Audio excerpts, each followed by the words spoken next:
Stay up to date with all that's happening with the new national party, NNP. Send us a message via text or WhatsApp on 405-8683 with your name, email, and constituency. Stay in the know with NNP. Get updated.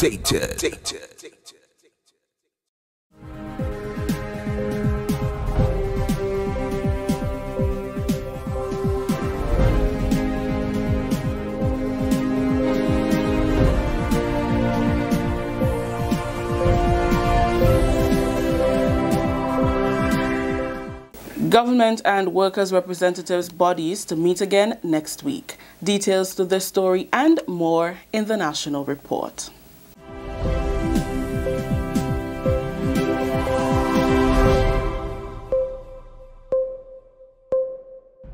With the details to the news for Friday, December 7th, I am Rikisha St. Louis. The Pension Engagement Committee and the public sector trade unions and staff associations have agreed to meet again next week to continue discussions on the subject of pension.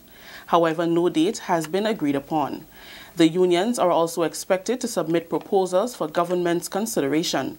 At their meeting of November 27th, both the government and the workers' representative bodies recommitted themselves to finding an amicable solution to the issue. It was also agreed that there will be no industrial action while the negotiations are ongoing. Prime Minister and Minister for Finance, Dr. the Right Honorable Keith Mitchell, is alarmed and saddened by an attack on the hardworking and patriotic public servants of the Ministry of Finance by Senator and head of the Trades Union Council, Mr. Andre Lewis. In his budget debate presentation in the Upper House, Senator Lewis suggested that the figures presented by the Ministry of Finance was somehow not a true reflection to guide the government and unions' negotiations over gratuity payments.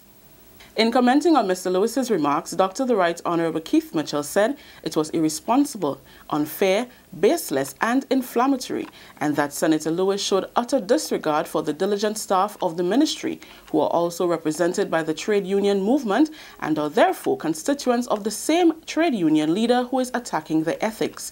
He says the suggestion, therefore, that the staff of finance was not forthright with the information and advice presented to the Pension Engagement Committee is wholly unfortunate, and the finance minister wishes to register his disappointment over the trade union leader's callous disregard for his own workers, who Dr. Mitchell describes as among the best workers in the public service, consistently going above and beyond their remit. Government will introduce a new category of wardens to assist in the enforcement of policing the 2018 Litter Act. The amendment to the 2018 Act was brought before the Upper House on Thursday by Senator the Honorable Dr. Winston Garwe to include the traffic wardens. The abatement of Litter Act enforces penalties to ensure the promotion of a clean and healthy environment. Senator Garwe explained that 3 categories of workers are currently responsible for policing the Act. They are the police, public health inspection officers, and forestry officers. He said even though the bill was passed back in 2016 and has not been enforced, a lot of work has been done. The abatement of Litter Act seeks to introduce or to put in place a category of persons who will be responsible for, as it were, policing your city, your towns, wherever within Grenada, Carriacou, and Petit Martinique, to ensure that our people dispose of litter properly. And they're given the responsibility to charge the fixed penalties, as you say, a ticketing system towards ensuring that our citizens comply with the Act. According to Senator Garwe, the inclusion of the traffic wardens is a major boost for environmental protection. We could see the value of giving such powers to the traffic wardens who've been there already, will be assisting with parking and the regulating and controlling of the traffic, the flow of traffic. So they will be on the ground already. And we're thinking, it's our belief, that seeing that they are there, that additional duty to assist citizens to comply with the later act would be an easy fit.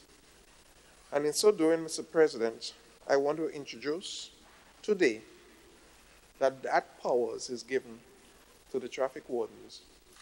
Leader of Government Business in the Senate, Senator Simon Steele, gave support to the amendment. It is a highly efficient way of being able to combine services of traffic wardens who are out in town in generally urbanized areas.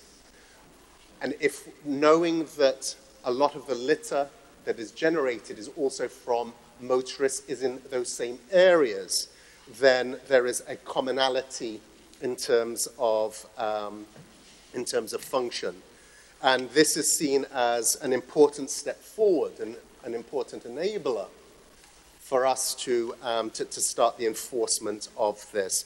This is the National Report. We'll have more news after the break.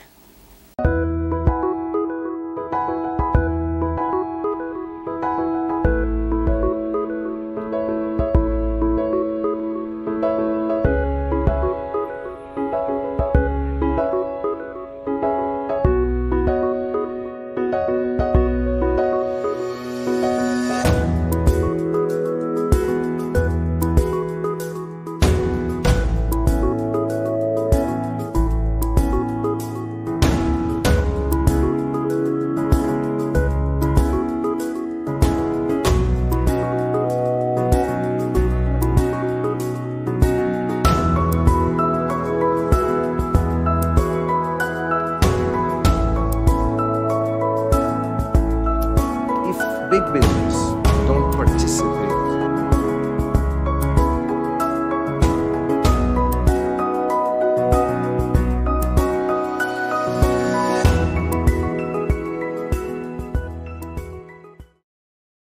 And finally, beekeepers are encouraged to join forces to take advantage of opportunities that may not benefit an individual, but everyone involved in beekeeping. That's encouragement from the Ministry of Agriculture and Lands. Jerry Malcolm tells us some of the plans in place for the Grenada Association of Beekeepers.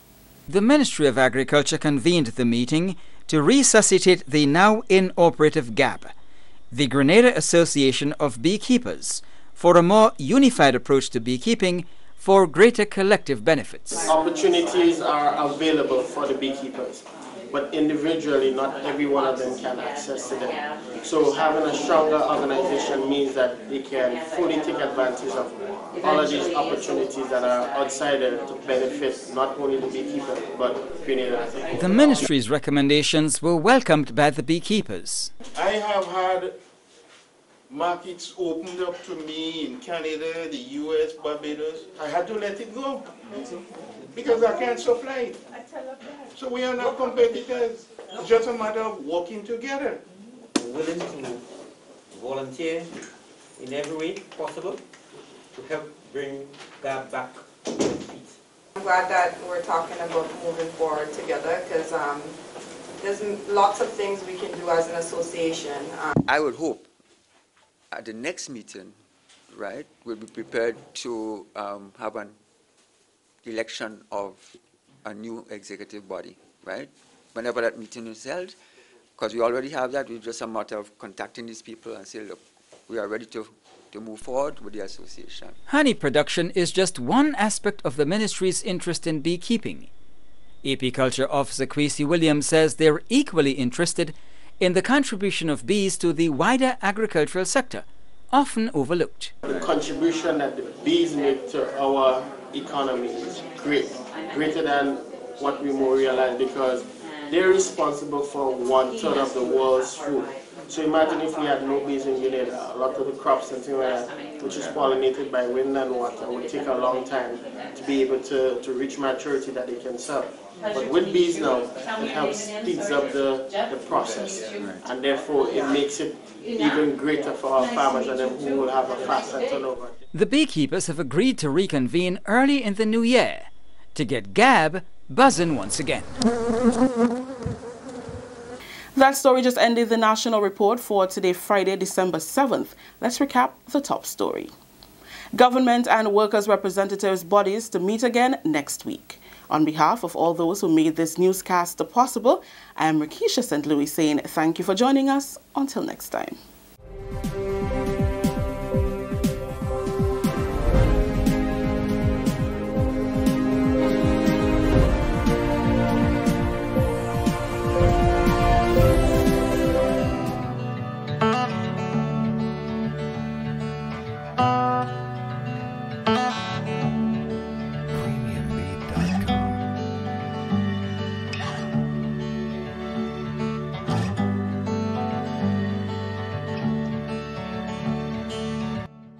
My name is Jean-Louis Brocardi, and I'm the culinary director at Silver Sands, which means I'm in charge of developing our food and beverage concepts for the hotel.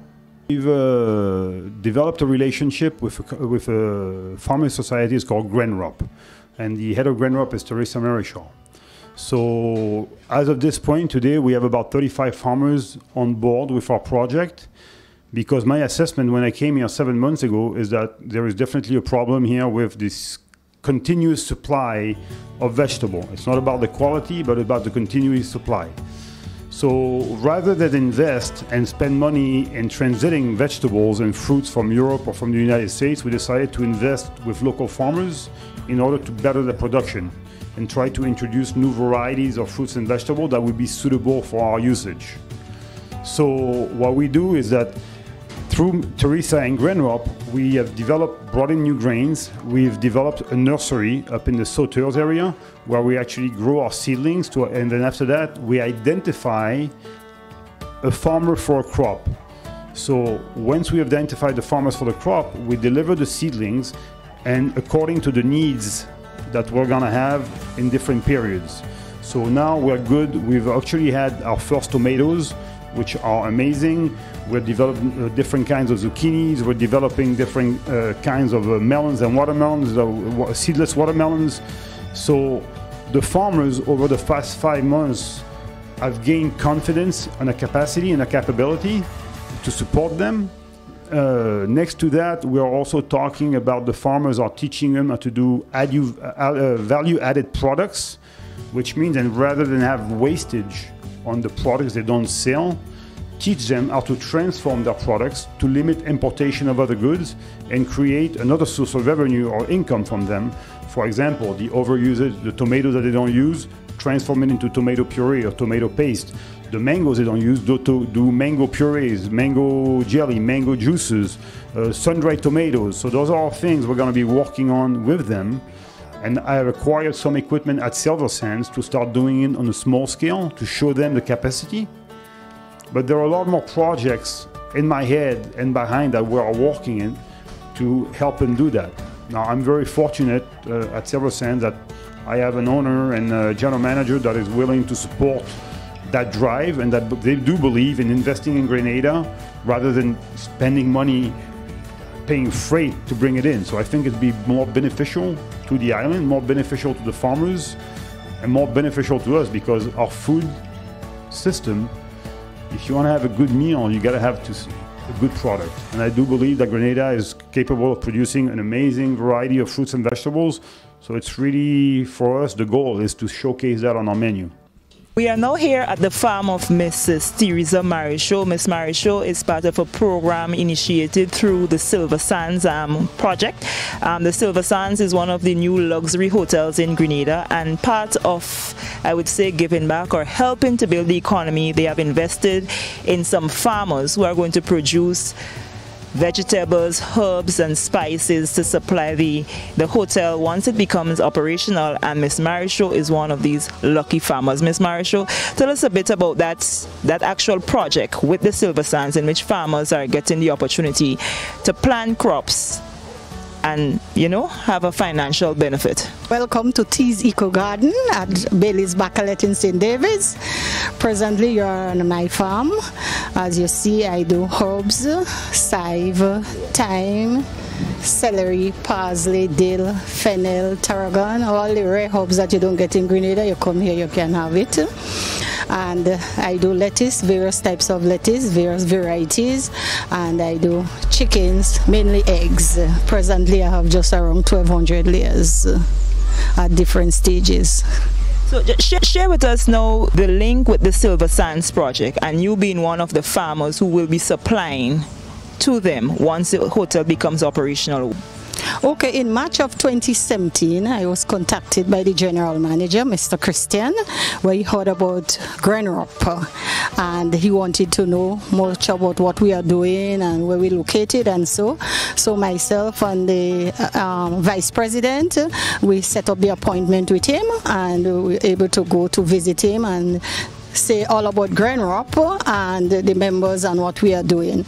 And then we plan a visit, and the visit was on my farm, and he was excited in seeing what I'm doing, and we visit some other farmers, hence the reason we were able to get that link with Silver Sands through the general manager. And then when the culinary director came in, they put him on to me, and I expanded the program when he told me what they were looking for, all the fruits and vegetables, but their motto is farm to table. So they wanted to get 99% of their produce locally. So I expanded it.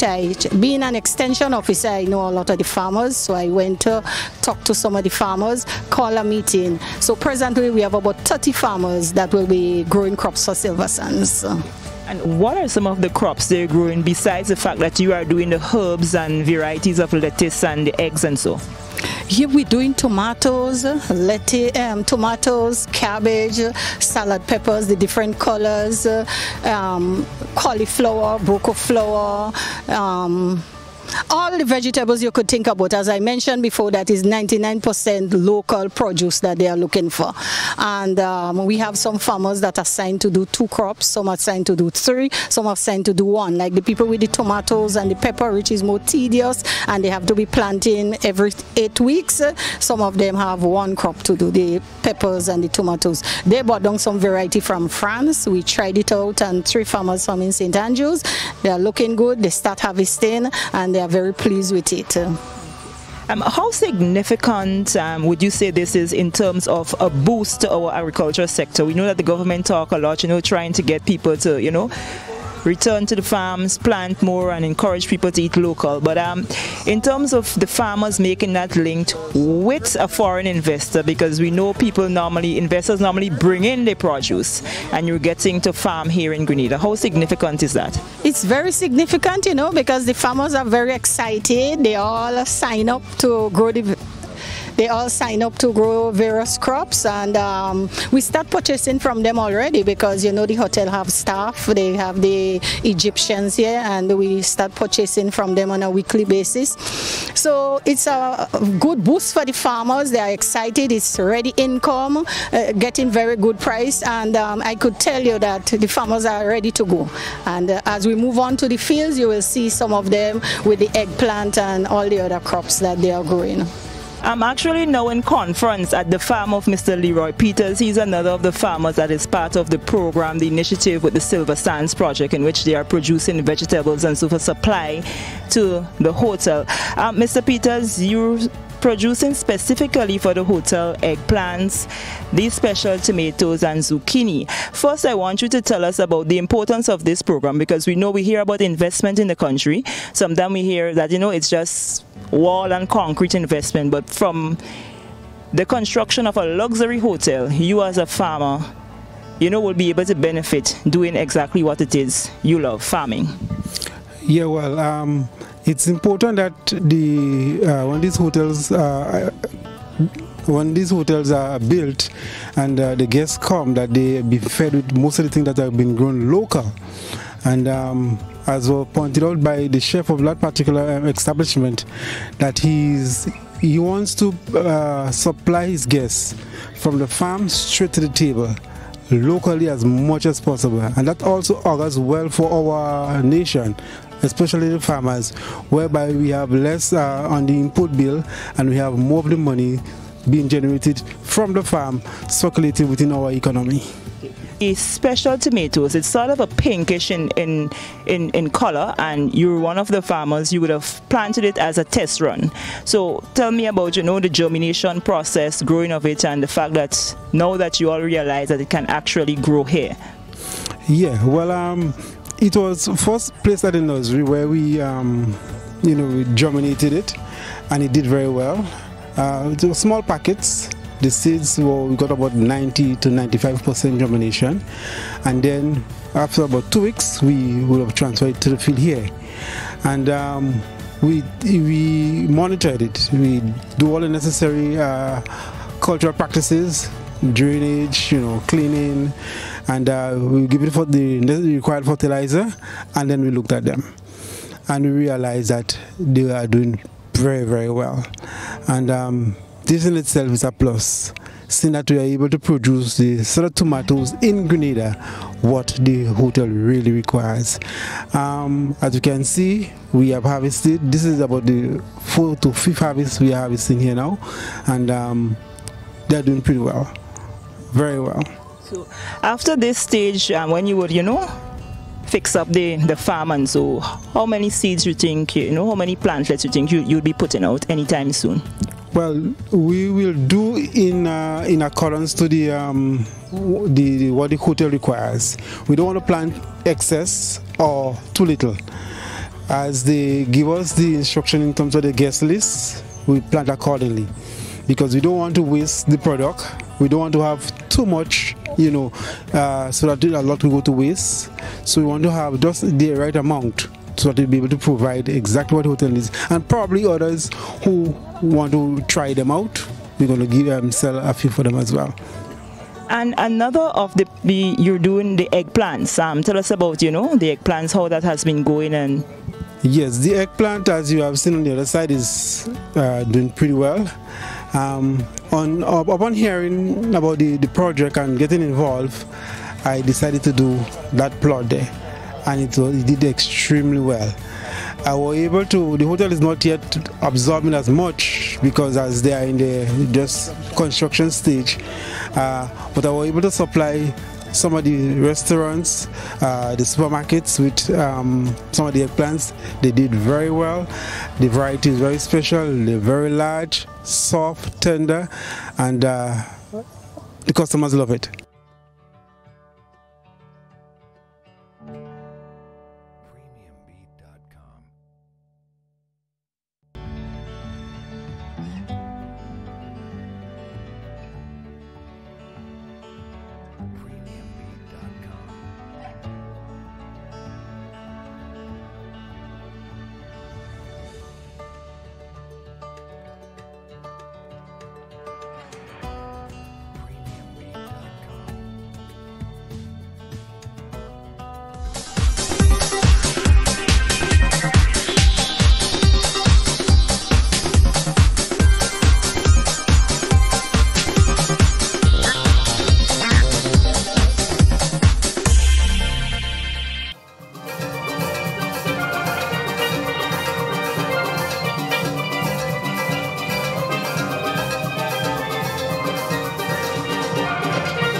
And good morning to you, Grenada, Carriacou, and Pity Martinique. Once again, it is time for Hard Talk. My name is Sheldon Scott. And I am Devon Romain. Yeah, me have no middle name, so don't expect me to be calling out no such middle name. This middle thing. Yeah, Mommy and Daddy thought it best that I have no middle name, so I've got no middle name. Well, I got, but seldom use it.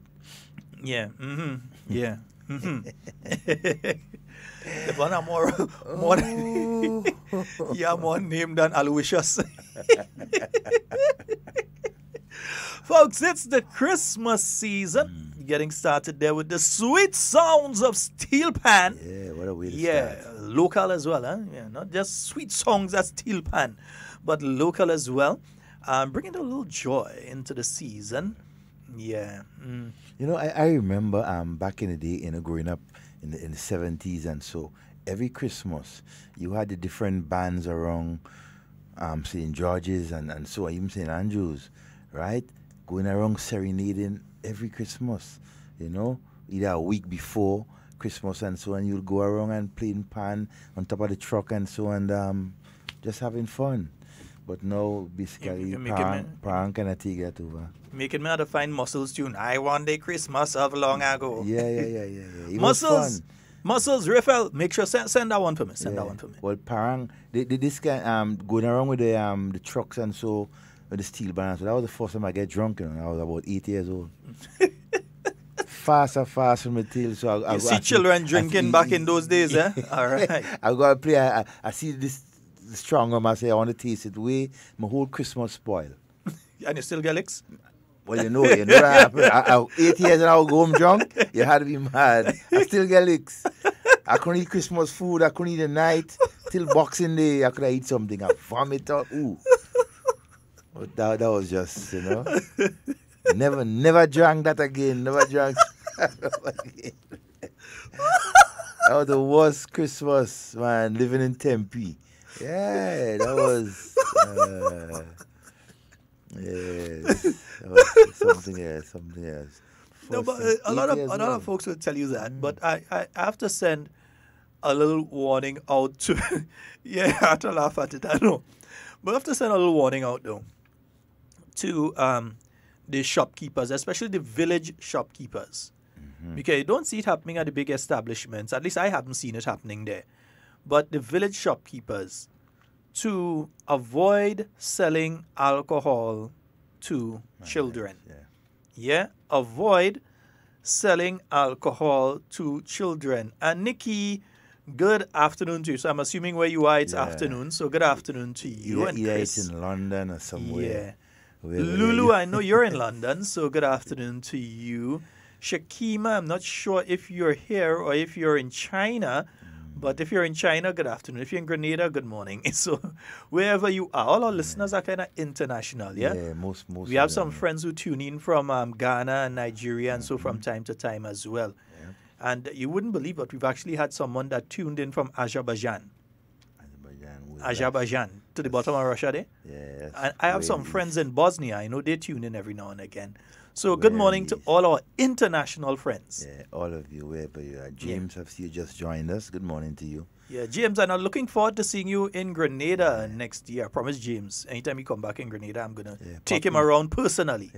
Yeah, I'm taking a day off, man. We're going on Lime. Exactly. We're going and hang out. You're going, no touristing for you. You're coming and see Grenada as in Grenada. Yeah. Going to the village, sit down and eat the oil long and the fish broth. And yeah, man. You understand? Yeah. Go up, pass up in St. Mark's, go in Duquesne Bay, see some Carib Stone, drink a two beer by the shop right there. Oh God, I forget the lady name. That nice lady with the shop right there in Duquesne. Yeah, go up there, making a wrong. We're going all over, man. We're going all over. Go and take a soak in the Sulphur Spring. We bring in your place. Yeah, man. When we liming. Nice? Good. Yeah, and as we tell you all, be a tourist in your own country. Oh, yeah, man. You're seeing literally tens of thousands of people visiting Grenada now. Our numbers keep improving for the number of people that are coming into our country.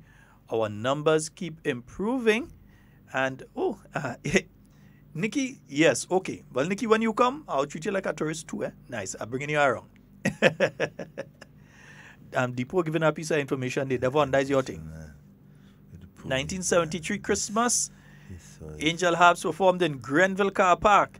and the Esplanade with the police band. This was never to be replicated. Yep. It might be interesting.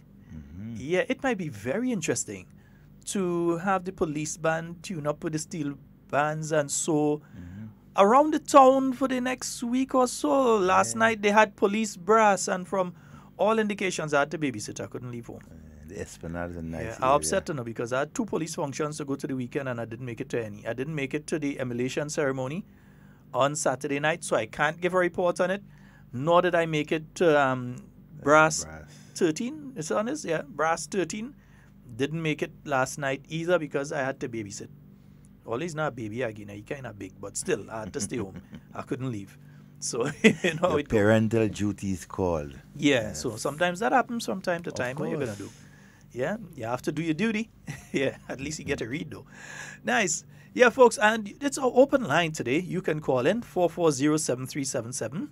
Let's hear what's on your mind. Yeah, and the overseas, Devon? The It's overseas? 347-329-3101.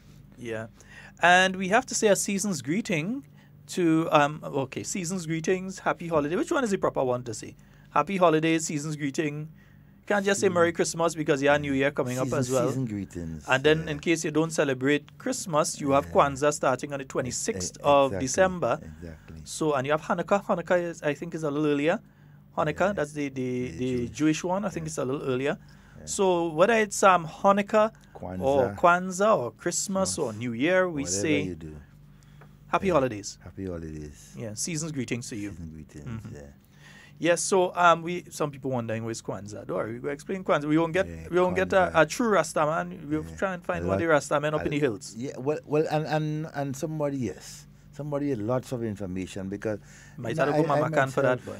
Yeah, what about what's my Atiba? brother name? Atiba. Yeah, might have to find Atiba to explain Kwanzaa. Even my Atiba's son. Yeah, Kitana. Kitana is Kitana. No, Kitana. No, not Kitana. Oh, God, Kitana is Ramfolk's son. Yeah, Kitwana is Ramfolk's Kitwana, right. I just see him there. He doesn't feel. But anyhow, he's listening though. You know. Yeah. Well, one of them going to give us a call and explain that one for us. Yeah. Depot, leave them people alone. Why is Depot doing that? Depot, I'll have you know that I personally spoke to the individual and that's not true. Yeah, I take a man at his word, and I personally saw the individual yesterday. I stopped them. I came out the vehicle. I spoke with them, and there's no truth to it. Yeah. What I could tell you is that there is a faction within that other organization that's intent on doing that and would like to see that happen. Yeah, they would love to see that happen. And then there's a faction within that other organization that's totally against it. They say that if said individual ever becomes part of their organization, they're gone. Yeah, there's some people that are saying that. Yeah. But, you know, as we always say, that this organization will remain split down the middle. Well, right now it's split in 3 ways. But they say all's fear in love and war? Yeah. I ain't believe that. I ain't believe everything fear, nah? Not in love and war. I ain't believe that. There's one saying I don't believe in. But we are talking about our tourist arrivals, and so Silver Sands, man. Yes. Silver Sands take off like a rocket. Yeah, man. You're just gone. That's good. Yeah, so right now, I know the farmers smiling. Yeah, we have a lot of farmers that are smiling. And the thing is, we're staring down the barrel of the dry season now.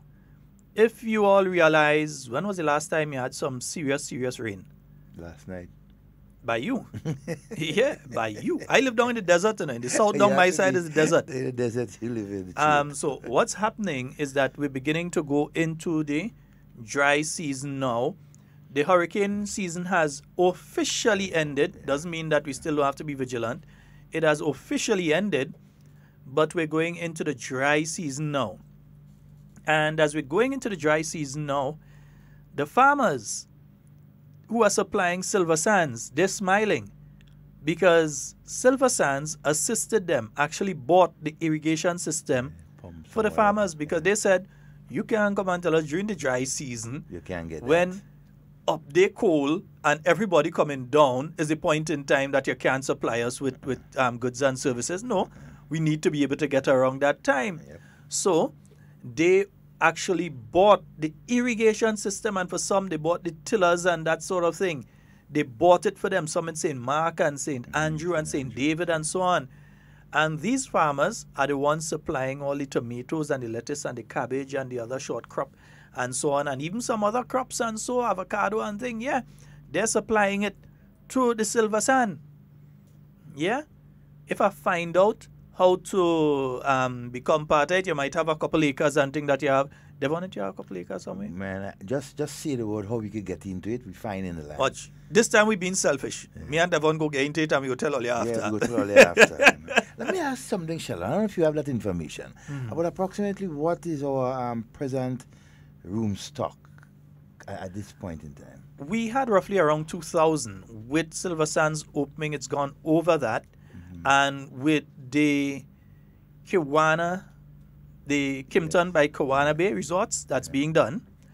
With the proposed, what's going to be happening at what used to be the Rex Grenadian, with the fact that Silver Sand is now going to be starting, remember they're completing some rooms to the top side, then they're going to be moving on to the Riviera and another project as well. And for one or two other projects that have been done, we have the possibility of going over 3,000 rooms. We have the possibility of going over 3,000. We're over 2,000 right now. We have the possibility of going over 3,000. Let's take a phone call. Good morning and welcome. Good question, though. Hello. Good morning, Morning. Sheldon. Morning, Olaf. Morning. Good morning. Morning to you on Devon there. Well, the men, three of the guys come and sign the document for the bus. Yeah. So you want to pass and pick it up, eh? No problem. Yeah. All right. And good morning to Mr. Watson, Patty, and everybody there this morning. Okay. All right. I can't stay long. I got something to go. I have to go by the health clinic. Okay, So I just wanted to know. Three of them guys came to have it here. I'll come to come and sign. Okay. All right, darling. Nice. And you want to let them others know that thing before you come and pick it up. Yeah, I'll let them know. Bye-bye. And good morning to Mr. Deputy and everybody. I'll go to the health clinic. I can't stay long. Bye-bye. All right, darling. Take care. Yes, I'm going to send a message for the other guys today again to go by Kami and sign the thing. Nice? Yeah. Those who know what I'm talking about, about. They have to go and sign. Because today is the last day. Yeah. Papoy. Hey, Kami, give me some sorrel, boy. Sorrel, what she grow by her. Boy, that sorrel go down good. The only thing is I had the last bit of sorrel in the fridge. And when I turned my back, my son went with it, boy. Watch. All I see is the empty bottle watching me in the sink. Kami, a bit of sad news. Hold on. She's back on the phone. Yeah. Good morning. Hello? Hello, Kami? Hello? Oh boy, her phone will be called back. Yeah. Yeah, Kami, Depot just sent a message for you to let you know that Mr. Chase passed away. Oh. So you know who Mr. Chase. Hey, you make Kami for a long day. You know. I just had to tell you. He let us know, tell us to let you know. Sun bread. All right, so boy, that one is a hard one. So hey, Depot, because this is a gentleman that when he comes, does go and look for her. Yeah. This is I need to go here. Kami call him back. No, well, better not. But I just had to let her know, you know. Okay, I think we have a call online. Good morning. Hey, you want sorrel? Yes, I want sorrel, Kami. Yeah, all you will get. I know, my grandmother husband died. Thanks, Mr. Deputy, I know. Okay. I knew since last year they called me and tell me. All right. So we have that in the family. My sympathy and to the Bell. Marilyn Bell passed on too. Marilyn, that is people from the tongue of St. George. Marilyn Bell from Tim. Deputy, thank you very much. Boy. And Charlie will get more sorry to have. All yes, right. my love. Yes. Yes. Okay, bye-bye. All right. Wow. So that's well, I know of Miss Bell, Marilyn Bell. As a matter of fact, she was like a mother to me. She and my mother was very close, and so and she spent a lot of her time in Tempe. Right, her husband was Lennox Bell, passed away a while now. You think, as you mentioned that, Devon, something that sort of comes back to me now. I think we kind of lose a lot of people like that these days. Yeah. We don't have the person who is like a mother in the community. Again, you have one or two of them, eh? You have one or two of them. Like I would call out Mammy George and say she's like a mother in the community. Because if you know Mammy George, you know that all the young men and young women in that area, they have a lot of respect for her. As a lady who they would always pass and check for, and if she tell them to do something, they will do it. And so she's a nice lady like that. So she's always like a mother to a lot of people.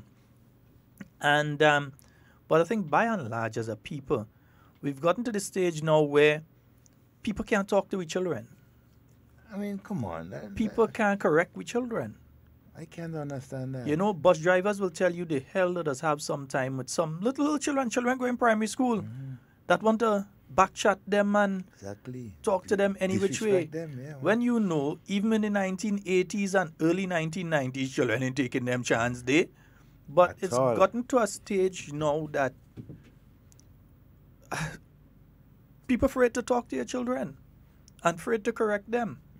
Because again, too, some of our parents, instead of some of us as parents, I should put it that way, instead of we teach or continue to teach our children to have respect for elders, authority, and so, we basically tell our children, look, when that person talk to you, don't study them. Don't study them. And if that person hit you, hit them back, whether they're big or small. I mean, these are the kind of things some of our parents or us parents telling our children to do. You know, and I mean, come on, that is where we're going, man. I think that as a society, you see, we used to have those people in the village that, you know, boy, if you're hungry today and mommy and daddy don't have, you're passing by that lady and you know you won't get some food. And it's not a person that will come back after and reproach your parents and say, I feed your hungry child. That would never happen. We sort of lose that. I hear Cami calling several times. She hasn't spoken about it here yet, but I've heard her complaining about the scratch bomb that some of them using. And folks, when we say scratch bomb, we're referring to firecrackers because when we use the term bomb, people might think it's something else. But we're talking here about firecrackers. We in Grenada refer to them as scratch bomb because you scratch it and you throw it and it goes off. And if a bus on the terminal has a gas leak and one of these ends up under it, you know what you're talking about, especially with the explosion in an enclosed area like under the bus terminal. You're a specialist in these areas. You know what's going to happen when you have it in a concealed areas, that area. Damage so is greater. You cannot have children running wild, throwing scratch bomb and this sort of thing. And it is illegal. It is illegal. Anybody caught with it should pay the price. I don't care the age. If it's my son and he's caught with it, after the police done with him, he go out to face me. It's illegal, and you know, something got to be done about that. And as Cami rightly said, and listen to her, the Port Authority has installed cameras around the bus terminus and so to help deter.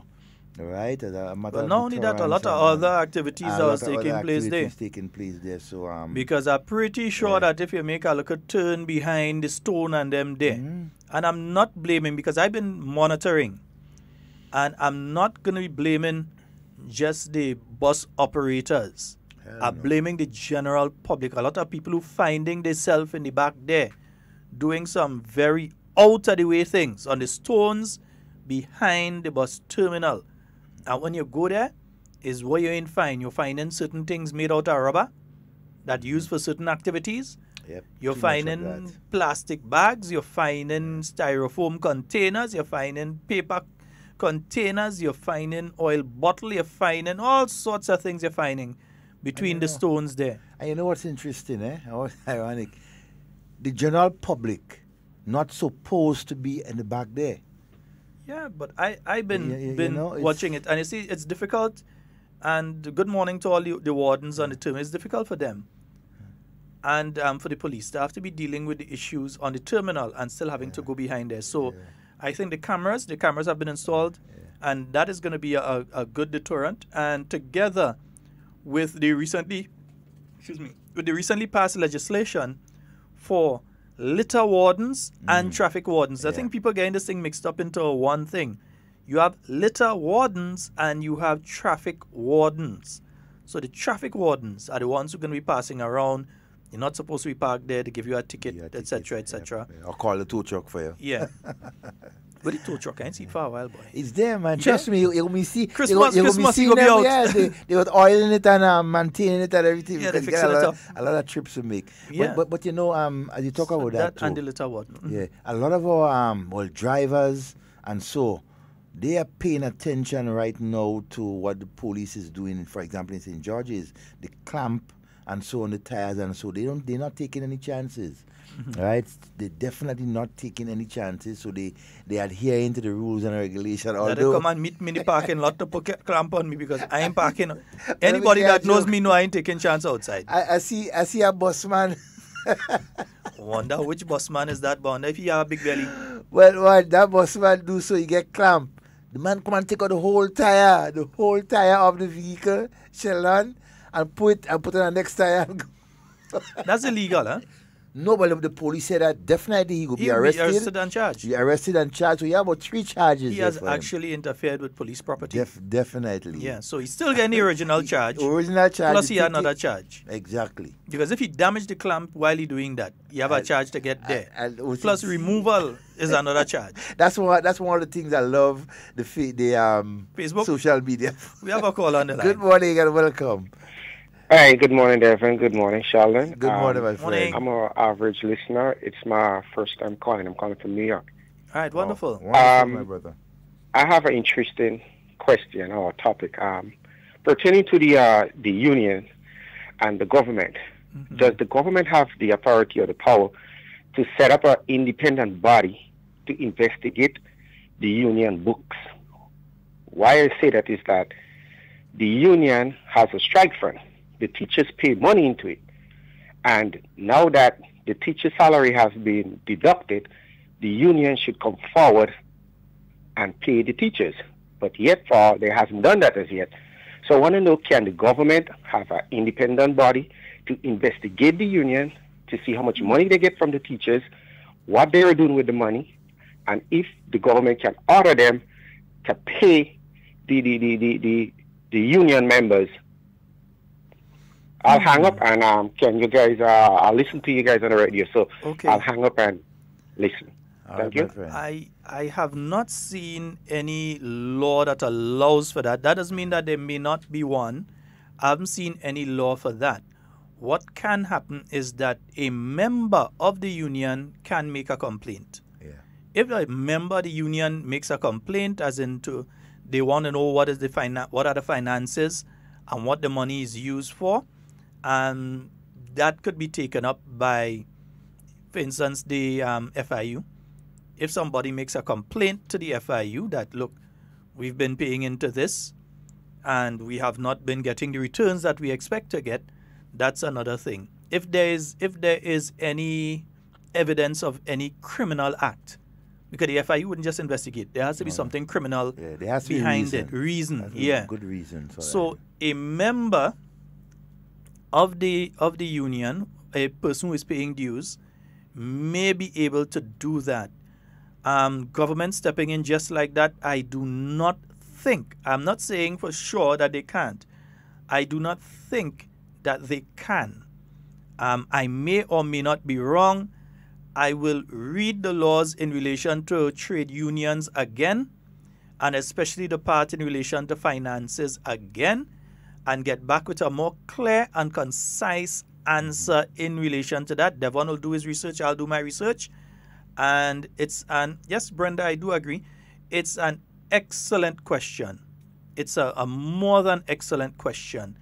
And I think it is something worth researching and getting back to the population before the end of this week. Oh, yeah, most definitely. Yeah, especially since we've seen what happened on Friday.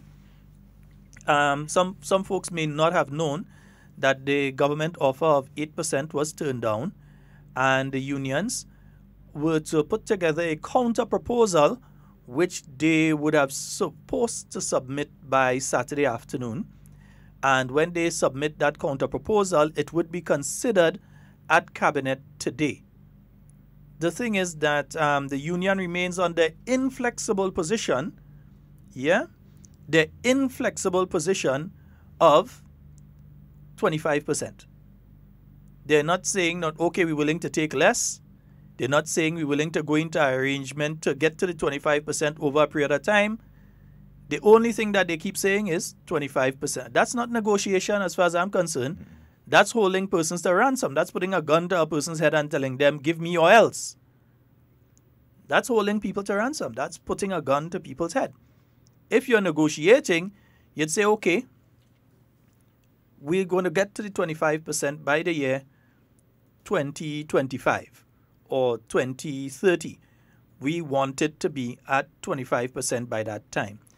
But we're willing to accept 8% as the rate now. Because remember, as I said before, many of the people you see jumping up now, including members of the union leadership, will not qualify for this until the 2030s and in some instances the 2040s.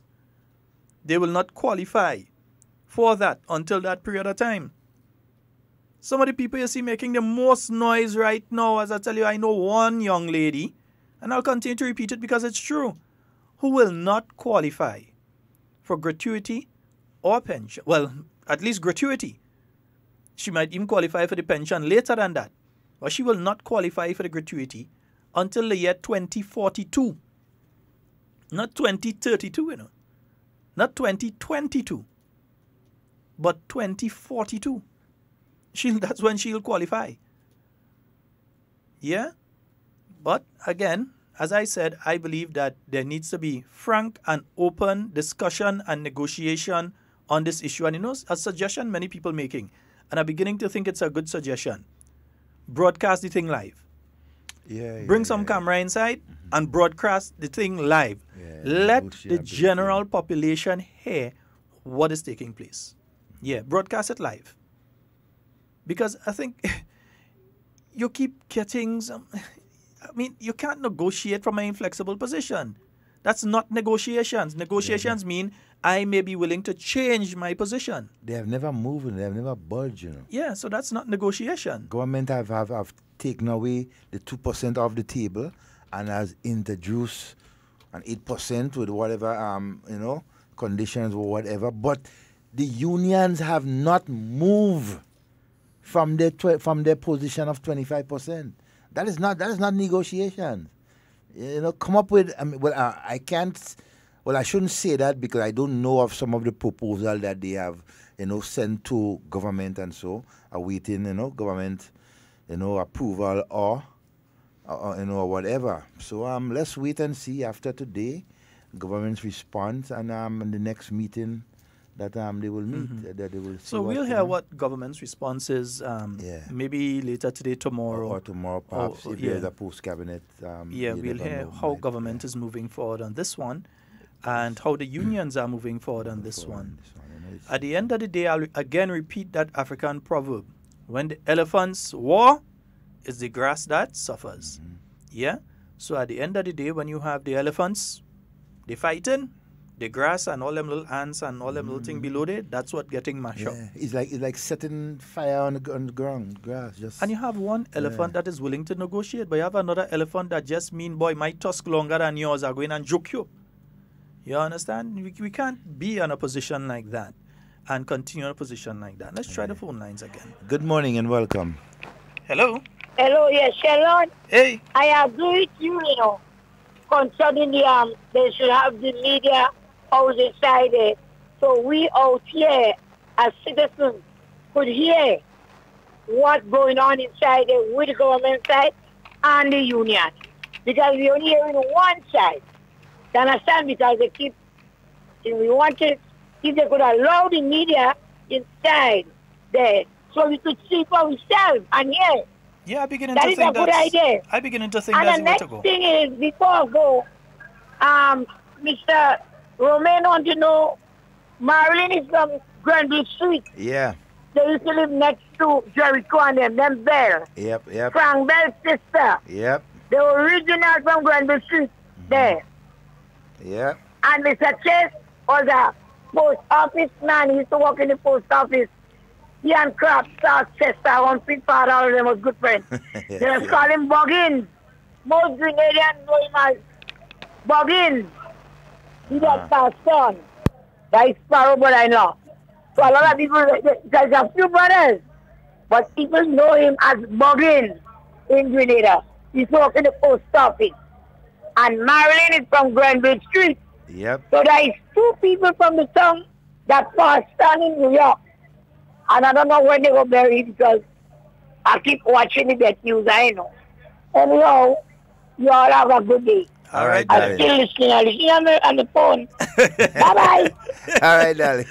She switched to the phone. Oh, yes, because she's heading to the... So she switched to the phone. Hey, let's say a special good morning. And watch now. I think I'm going to submit the following individual's name. And I'm saying it here because I ain't think it's something that I have to hide, and I know a lot of people are going to support me. There's a particular individual I think I would suggest, I will personally recommend for a national award. Even if not this independence after. That is Dr. Thomas. Oh, without a doubt. If it's one individual right now that could pass as the people's doctor, you speak to youngsters, they tell you about Dr. Thomas. Yeah. You speak to middle-aged, they tell you about Dr. Thomas. You speak to the elderly, they tell you about Dr. Thomas, Dr. Winston Thomas. Yeah. And me personally, I want to know what the form is because I want to fill it out. I want to suggest him for a national award. No, he has surpassed. Yeah, you go to the emergency room. You go to the emergency room, in and out of the emergency room. He makes him. I wonder if Dr. Thomas, he does do anything else outside our work? What you meet that man on the street and you have a problem, he will stand and speak to you and give you an advice what to do. And I'll say this because there are some doctors that you have an issue and you approach them and they say, all right, come and see check me at my office. And when you reach there, you end up with the bill, you come to the office, that kind of thing. Exactly. I don't even know if Dr. Thomas have an office because he helps so many people. And I'm saying it because I've heard it from a lot of people who've had their experience at the General Hospital emergency room. Lots of times, many of us, we call radio programs and we call television programs and we write on internet and all sorts of things about the fact that, we've gone to the emergency room and we spend so much hours. I was at the emergency room, not this Sunday, last Sunday. Spent 1 hour. Not me personally. I brought someone there, but they received care in a short space of time. I've heard stories of people that went from morning and they say they end up there in the evening time and so on. I'm not saying those are untrue, but I'm saying as well that when the good happen, we must say that the good happen. Shout it out loud. Yeah, and it all depends on how much people come at the same time, because if you're there and you're at the hospital and there's an accident somewhere and they have to bring in these people, due to what your issue is, you're relegated, they push you back. Yeah, because you come with a nail in your toe and somebody come in with part of the hand hanging off and a car accident happen and you have 3 or 4 people being brought in, they're going to tell you, hold on. But a lot of people ain't saying that. They just say they went to the hospital and they spent a long period of time. And a lot of them would not call and say, listen, Dr. Thomas, or whatever other doctor, because he's not the only doctor there, but I'm singling him out because that's the name that keeps reoccurring. When I'm on the streets, that's the name I keep hearing. When people talking to you, that's the name I keep hearing. Old, young, middle-aged. Give him a national award now, man. He has gone beyond the call of duty. He has, but then again, he's also a child of the revolution. So he takes the oath that he swore in Cuba seriously, that he would use what he's being given to serve the poor and vulnerable of the country, people in need. Yeah, another doctor I know has done that over the years, even though he might have his private practice, and is Dr. Terence Marisho. Oh, yes. You don't hear much about him again, but I know a lot of old people. You try and say something bad about Terence Marisho around them, you go, He's been there since in the 80s, man. Yeah. 85, 86 when he returned. Yeah. And so on, up to this day. So these people, definitely. But you see too, and those are some of the persons that were trained in Cuba and basically came back and did what the revolution wanted to happen. To come back and serve, right? Serve the people, right? Give the attention to persons who cannot afford to do it. It's amazing that to see some of the things, and I'm not saying that the other doctors are not doing it. No, we're not saying that. Right? But I'm saying that I'm hearing one name reoccurring is like a road march. Yes, a recurring decimal. It's like section on Carnival Tuesday in All 2018. the passes in your section. That's Dr. Thomas. You understand? He is there everywhere. You can. He will volunteer. I mean, just ask. Take what in your doc. Well done. And continue doing the wonderful job that you're doing. Continue doing the wonderful. When somebody do good, we must say they do good. And the gentleman does do good. He have been serving his country, and I know he will continue. God give him health and strength to serve his country with distinction. All right, folks, 4407377, the overseas number. 347-329-3101. Now, a caller had asked a question earlier, and a friend of mine has sent some information here. They said if the union is registered as a non-governmental organization or a non-profit organization, it will need to submit its books to the Corporate Affairs Department and Intellectual Property Office to get a good standing report. Failure to do so will be a violation of the Companies Act and can be charged as much as EC 500. I'm not sure if it's 500 or more than that they want to see. You see, in Grenada, there are little or no compliance with this law, and yes, there is a law. All right? So that compliance. But I know that the unions do have their AGM. Oh, yes. They have their AGM, and they do give a financial report at the AGM. So I don't think that they'd be in default of this. No. But again, it is something that the membership has to look in. Because I can understand that 2 weeks after, we're still talking about teachers ain't getting money yet when you're paying into a union.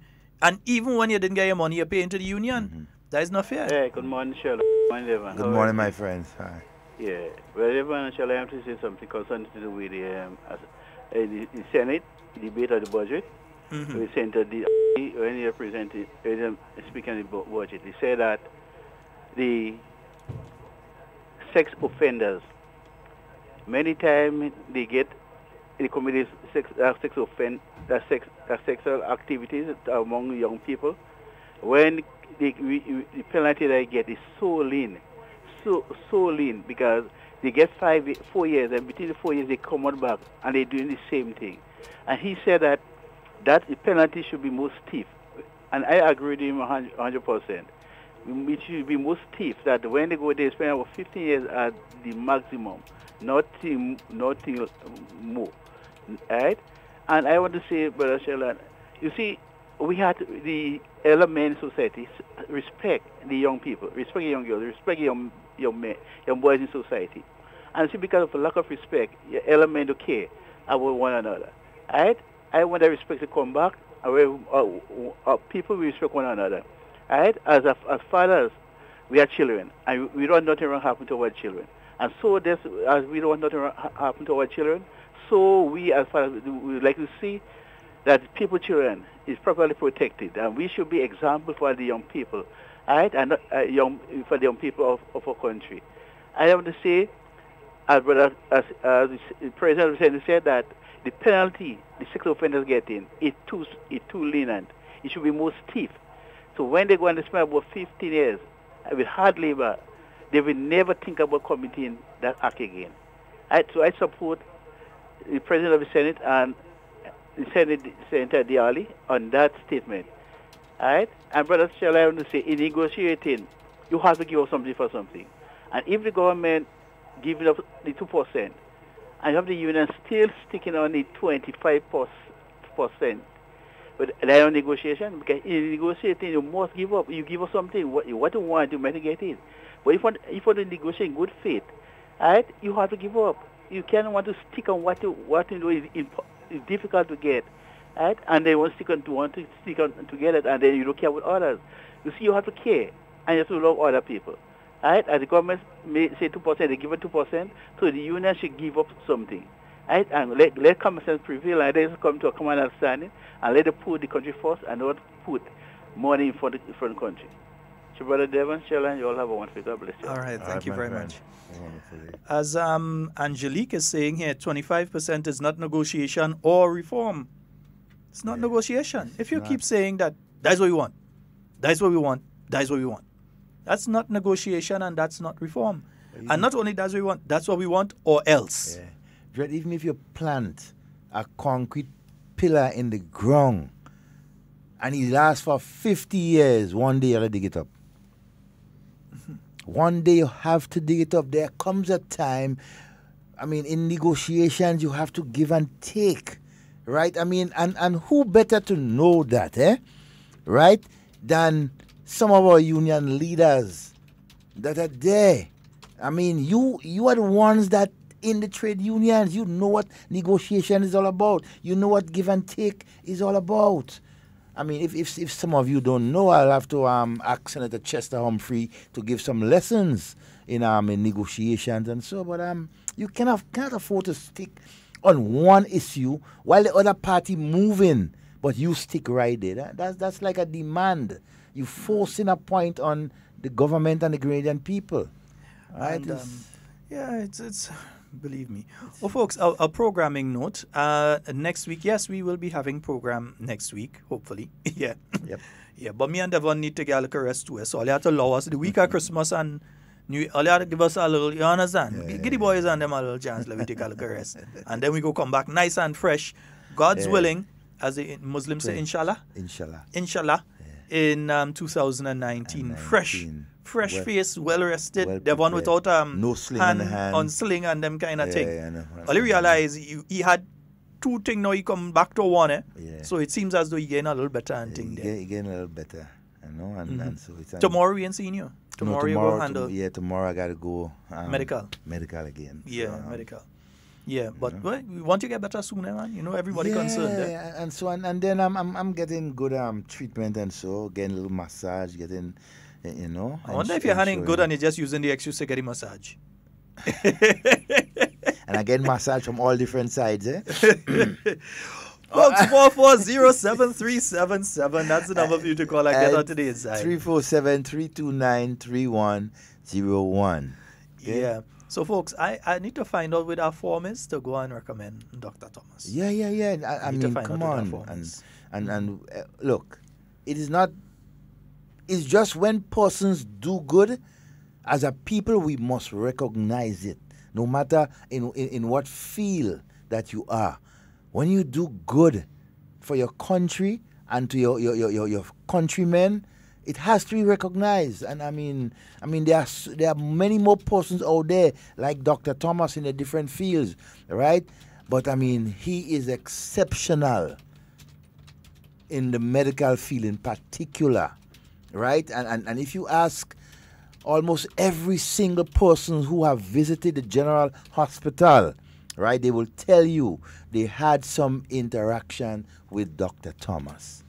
I mean, even the nurses and the orderlies and so. Yeah. Good morning and welcome. Sheldon. You had the number on speed dial today? The program is 9 this morning because you raised on Thursday. Me? Listen to me. What I do? When you're talking about Winston Thomas. Oh, Lord. That is a doctor. That man, well, the whole staff in casualty. Yeah. Dr. Winston Thomas, Dr. Phillips, Dr. McLeish. Well, I don't know them Cubans, but Winston and McLeish and Dr. Phillips is very good doctors. But Winston just called me all at my home. All at my home to know how I'm doing. Even on the bus terminal. Come and see. He passed here and look for me. So when you're talking about to give him some medal from the Queen, if they have a petition, a signing first. Because right now, looking for him. No, I signed it. I'm telling you. I'm looking for the form because whether national or from the Queen. I've got a call that I can't get in touch with him this morning. That is my doctor too. And everybody in Grenada that know Winston, they know that is the man's passion. He loves people. He loves people. Trust me. Most likely looking after a patient. That's Winston from the coronage. Yes, a coronage man. Well, I won't make people kill the man now, you know. There's a certain man that say that was there running him out on radio about teaching and writing. That is me, doctor. Winston. And Dr. Thomas called me Because I'm trying to get with you since morning. I ain't gonna call back again. But I know somebody gonna tell you, I said to call me. And you open the hand's nest there, Sheldon. He listening to you. You open the hand's nest. All right, my dear. Right. Bye-bye. Bye-bye. No, I thought about it and I said, nah. For the contribution, if you're looking at people that have and no, he's not the only person making contributions at the General Hospital. I'm just saying that he stands out. I know of nurses as well. There are many nurses. Some I know might know by name, some I don't know by name. But there are nurses, even attached to the same emergency department. When you go there, they give you so much a nice treatment. But the one nurse that might be there and that might give you a kind of attitude today because she ain't feeling well today, or she have the problem home or something, and she tried to leave at home, but she human. She just so she couldn't. Give you the attitude today, and then you want to vex with her. Don't vex with her, man. She's a human being too, you know. But I can tell you, Sheldon, you see the staff in particular in the casualty, Dr. Thomas, the other doctors and the nurses, or at least they are exceptional. I mean, I have had experience with them a number of times. I see people want to vex with it. You know, I can't ever find myself upset with the staff at the emergency department. And here's why. These are people that have to deal with human beings where they're in the worst hours. Exactly. You're in so much pain that you run out from home and you're gone in the emergency department, or you get somebody to bring you there. You're in a lot of pain. So you're not in the best of moods and you're not the nicest person to deal with at that point in time. That you display. Yeah, you yourself might check yourself afterwards and say, oh gosh, so I get on, boy. Oh gosh. I had to apologize to that nurse or that doctor. So imagine that nurse or that doctor having to deal with 30, 40, 50, 100, 200 people like that for the day. Each person that come in pain and in a bad mood. And different moods, eh? Different moods, eh? Yeah. So one thing that happens with human being, you know, if you hang around people with a certain mood and a certain attitude, it begins to rub off on you. Yeah. So for the whole day, I had them going through this kind of thing. Mix up moods. It's amazing that Dr. Thomas was able to say, man, but when you see him, he always have a smile. I feel I want to see him if he vex. His face. You never see him vex, trust me. I don't feel I want to see him. People like that, when they vex? Yeah, it's a whole different ball game. And if you see the interaction with him and the nurses and other doctors and even patients in the general hospital, it's like he's like a father figure. He's like a son. He's like a brother, a sister. I mean, it's so...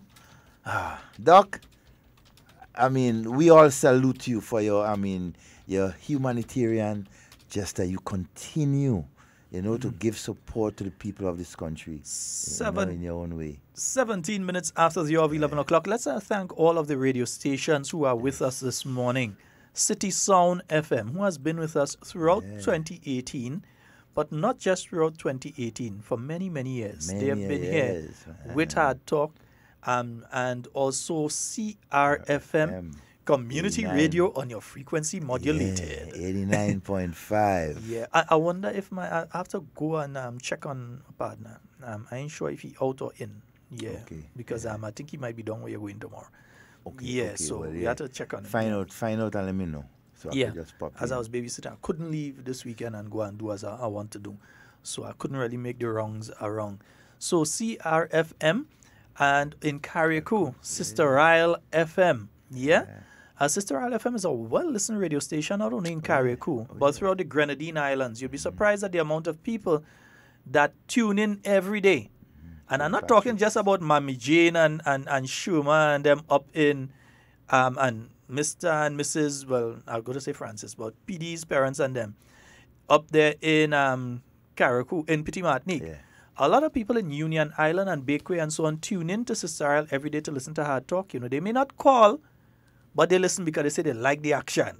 So they call, they listen all the time to Hard Talk. Now and again, I bounce them all different places and they say, hey, I know that voice. That's you think I just be on the radio program there?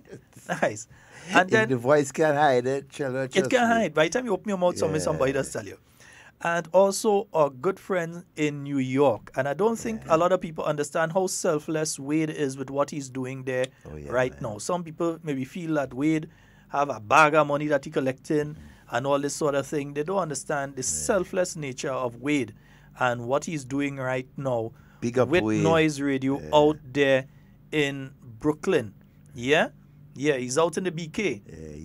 He's doing his due, man. Mm-hmm. Proud Grenadian out there doing his due and showing that those of you out there can hear, listen to Hard Talk, get information, relevant, truthful information from Grenada. And so, hey, that's what it's all about. So wait, big up, man, and continue to do. He's providing a service to a lot of Grenadians. Don't worry, we gotta look at the award women in the future. No, because he's providing a service to Grenadians in the US and so on. He's letting them know, well, he didn't have to do it. We did not have to. He could have just say, watch that, I gonna put on music at that point in time. He could have bring other people, he could have do anything. And he just does it, He just provides the opportunity. We have a caller. Good morning and welcome. Good morning, how are you?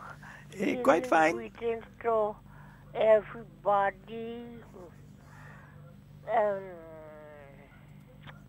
Good morning. Yes, good morning, Mammy Jacob. That's Brother Sheldon, Brother Devon, everybody, good morning. The kind of a head getting away. I don't know where he's going. As if he's going down the road, but I go grab it before you with the pitchfork for vehicle to mash it up. No problem. Let me tell you all about the doctors. You have one, they call him, his name is Noel, Andre Noel. Boy, that doctor is such a wonderful doctor. That is the doctor that attended to me in October. I spent 1 week, and I tell you, I get a perfect, especially those nurses. Oh, Lord, Brother Sheldon and Brother Devon. Those nurses and them, they nice. When telling you about nice, they nice. When I tell you, they nice, when I going out here, one of them, she's so cute and nice. She there in white. I call her cutie. When she come down, it's so I just call her cutie. By Brother Sheldon and Brother Devon. And you know something again? I don't know, no. Some people don't say when they have pain, they get, no, when you have pain, you have to be cool. According to how you carry yourself to it, that comes from small training you get at home too. Nobody can never say I rough anybody in the road or anybody.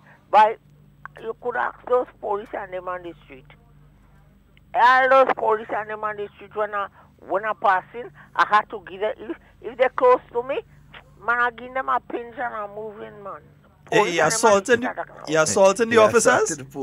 They could arrest you, that's assaulting them. That's not a sugar, that's assault. My boys and them, you're mad, no? You can go and talk to a police, let me see you, can go arrest you before they arrest me. That's assault. But those police and them, they're sweet. People nice. You have to have attitude. Trust me. Nobody on the street and the face of the earth can tell me an attitude. Especially those bus drivers and them. When you hear those bus drivers, St. David bus, I hear some of St. David people saying about the buses and them, they this, they that. I can never say nothing. You have to have your attitude. You have to have your attitude. And if you come with an attitude, well, those people will get on with their attitude too. I'm telling you. I never ever go in the hospital more than this year. 15 years, I ain't go to a doctor, Brother Sheldon and Devon. Wow, that's good. I don't go to a doctor. No, I taking my medication. And you know who put me on that medication? Dr. Raoud. He did in school and met. Dr. Raoud was a sweet doctor. What? That Dr. Raoud is nice. Let me ask you about Dr. Raoud. Miss Jacob, let me ask you a question. Who is the doctor that officiates now at the Wester Hall Medical Station there? Yeah. Which doctor is it there? I don't go there. No, true. I doesn't go in the head center, I'm telling you. Okay. No, I doesn't go there.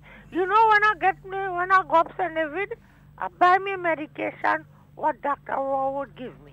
Okay. And I come up the road with that. But what you need to do, hold on. The pharmacy, I test my pressure there. But what I would suggest to you though How many years ago did Dr. Rao give you that medication? How many years ago, Dr. Warwood, isn't it? How many years ago did he give you that medication? Since 1995. Okay, every now and again, my dear, it is always good to check with a doctor and let them see what medication you're taking and so to find out. No, listen. Just to see. No, I'm telling you this for your own good, eh? It's always good to see a doctor every now and again, even though you've been on medication for a while, to see if you need to stop that one, start a different one, increase the amount you're taking or lessen the amount you're taking. Because different medications over an extended period of time can cause damage to your system. It could do good for you for a period of time, and then you need to review to find out if to continue or whatever it is. So I would suggest that soon that you visit another doctor, let them know what medication you're taking, what you're taking it for, and let them tell you if you should continue or if you need to up your dose, drop your dose, or whatever it is you need to do. Yeah, just saying you that as a responsibility. Okay, my dear. Yes, you all have a wonderful day. And Same to you. Have a nice Christmas. If we didn't talk, but we will talk before the Christmas. All right. And you all take all your holiday Christmas, and I want you come back powerful for 2019. Well strong in the Lord. All right, my love. Okay, You darling. enjoy the rest of the day today. Bye-bye. All right, bye-bye. Miss Jacob. Yes, indeed. And 2018 has been an interesting year, an election year. Yeah, election. Not just election, a historic election year. The NNP doing it again. Yeah. And then Barbados kind of get jealous and decide to go follow. So it's been Antigua nearly pulling it off. Yeah. Gaston Brown nearly pulled it off, boy. But you nearly know, pulled it off. one of the significant things in the Grenada elections of March 13th, 2018, was the rise, in my view, to power of women in parliamentary whole thing. You have basically almost half of the sitting parliamentarians women. And then you have in the lower house your Minister of Agriculture, your Minister of Tourism, your Minister of Education, your Minister of Youth, your Minister of Caribou and Petit Martinique Affairs and legal affairs and Acting Attorney General. Your Delma, that's Minister Social Development. Right. And so then you you have have another Minister of Education with special responsibility for tertiary and so on. And so on. So you see woman power. And then in the Senate, you have Senator Glennis Roberts. You have Senator Karine James. Karine James, James or George? Karine, one of them, but Karine, Senator Karine. I don't know. Let's be safe. Karine, I need to hear you a little more so that I could remember. At least I remember the first name this time. But and it's in no way am I trying to disrespect you. No, at all. It's just that I honestly cannot remember. I believe it's James. But Senator Karine, who also is the youngest parliamentarian in the Commonwealth. We have Senator Katisha Williams. We have Senator Kim George on the government side. So I mean, it's believe me, woman. It's a revolution with women in positions that you have never seen 10, 15, 20 years ago. All right, and see, you have now seen women, I mean, playing pivotal, serious roles within the governance of this country. Good morning, Sandra. It's so amazing. What I would say though is that the only thing though is, at a point in time, nearly all the PSs were women. And now it's kind of rolled back to men. Well, now. you roll back now. You roll back to men. Yeah, it's sort of mixed. It's balanced now. Yeah. I always had a problem with that. Before, when you look, nearly every ministry, the permanent secretary was a female. And not just the permanent secretaries, the SAOs. Yep, below them, right below them were female, and not that it was they were giving women the priority, but at the time women were the ones who were qualified, in my view, for that job and were more I don't care if the person is male or female, if they come from St. Andrew or St. George, Carriacou, Petit Martinique, wherever they come from. But God is once the person now. is capable of doing the job, give them the work. Yes. Yeah, I'm glad it's balanced now, so you have male and female as PS. Much more males. So you don't have a sort of gender imbalance. And then in politics, you don't have that gender imbalance no more because you almost have more women, right, in parliament than men. I mean, that's historic. 2018, I've seen that. You have a nice mix because you have some young ones in with some middle-aged and so on. So you have a nice mix. Yes, experience. You know, and so we have seen, Grenada has not just made history. So 2018. So many things, man. 2018 has been very interesting. As a people, we got to be proud. We got to be proud of our country, of ourselves. We've seen one of the best facilities open on the island in Silver Sands. And if what they've done with Silver Sands is anything to go by, I'm really excited to see what Rivera and the other property develops into. I'm really excited to see what they develop into, considering what you have now for Silver Sands. I'm very excited for that. We're seeing the Kimpton by Kawana. We're seeing that moving forward and moving forward and moving forward. Can't wait to see what's going on with what will go on with Rex. Yeah, that again. Very interesting. Also in Carriacou, and this is one of the reasons. These are one of the reasons that we're kind of interested in having the different ministers in during next week.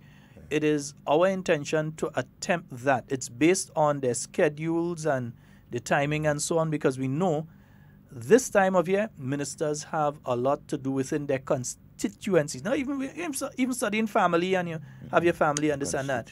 We're studying the constituency. There's a lot that they have to do in the constituency and so on, going around and so. And so it's going to be based on the timing. But we're going to try to get some of them, if not all, in during next week. And we'll see if we could end with the big kahuna. Yeah. Most likely. We'll see if we could end with the big kahuna. Yeah, the big kahuna is just all I want to know is the big kahuna. Don't worry about that. We're going to try to see if we can end with the big kahuna. Yeah, But there's just been so much that has gone on in 2018. I think it's a year of note. Yeah. It's a year of note. We need to take note of this year. For a lot of the positive things that have happened on our island, a lot of the praise that's being heaped on Grenada right now for our fiscal prudence, our fiscal management and so on, that everyone is looking towards us as the go-to country for if you're looking to how to fix your economy, that Grenada is the country to look to. And we are at the cusp of losing that. If decisions that are based totally on emotion and not on the facts and figures, because you understand that, okay, if government says we're paying the 25%, let's not even look at the people who are within the service now, but look at the people who left the service between 1985 and now that are going to have to be paid. And those people that are going to have to be paid, you're talking over 2,000 people. Now, 57 people cost the government 7.7 million. You try and calculate how much about 2,000 plus are going to cost the government of Grenada, that the government would have to legally find immediately to pay these people, even if the person has died, to find their next of kin or the estate that they have left and pay the money into that estate for that person or that account for that person. So all of these things we have to take into consideration. You're not simply talking a couple $1 million here. You're talking hundreds of millions possibly that you're speaking about here. And at the same token, we have to understand that at the end of the day, whether it's a teacher or a nurse, whether it's a public servant, a fireman, a Coast Guard officer, an immigration officer, a custom officer, whether it's a student, whatever it is, or whoever we are, we all have to live in the same Grenada in 2019 together. And as such, we cannot be doing things with hate in it towards each other. We cannot have teachers. We cannot have teachers in our schools trying to make our children hate.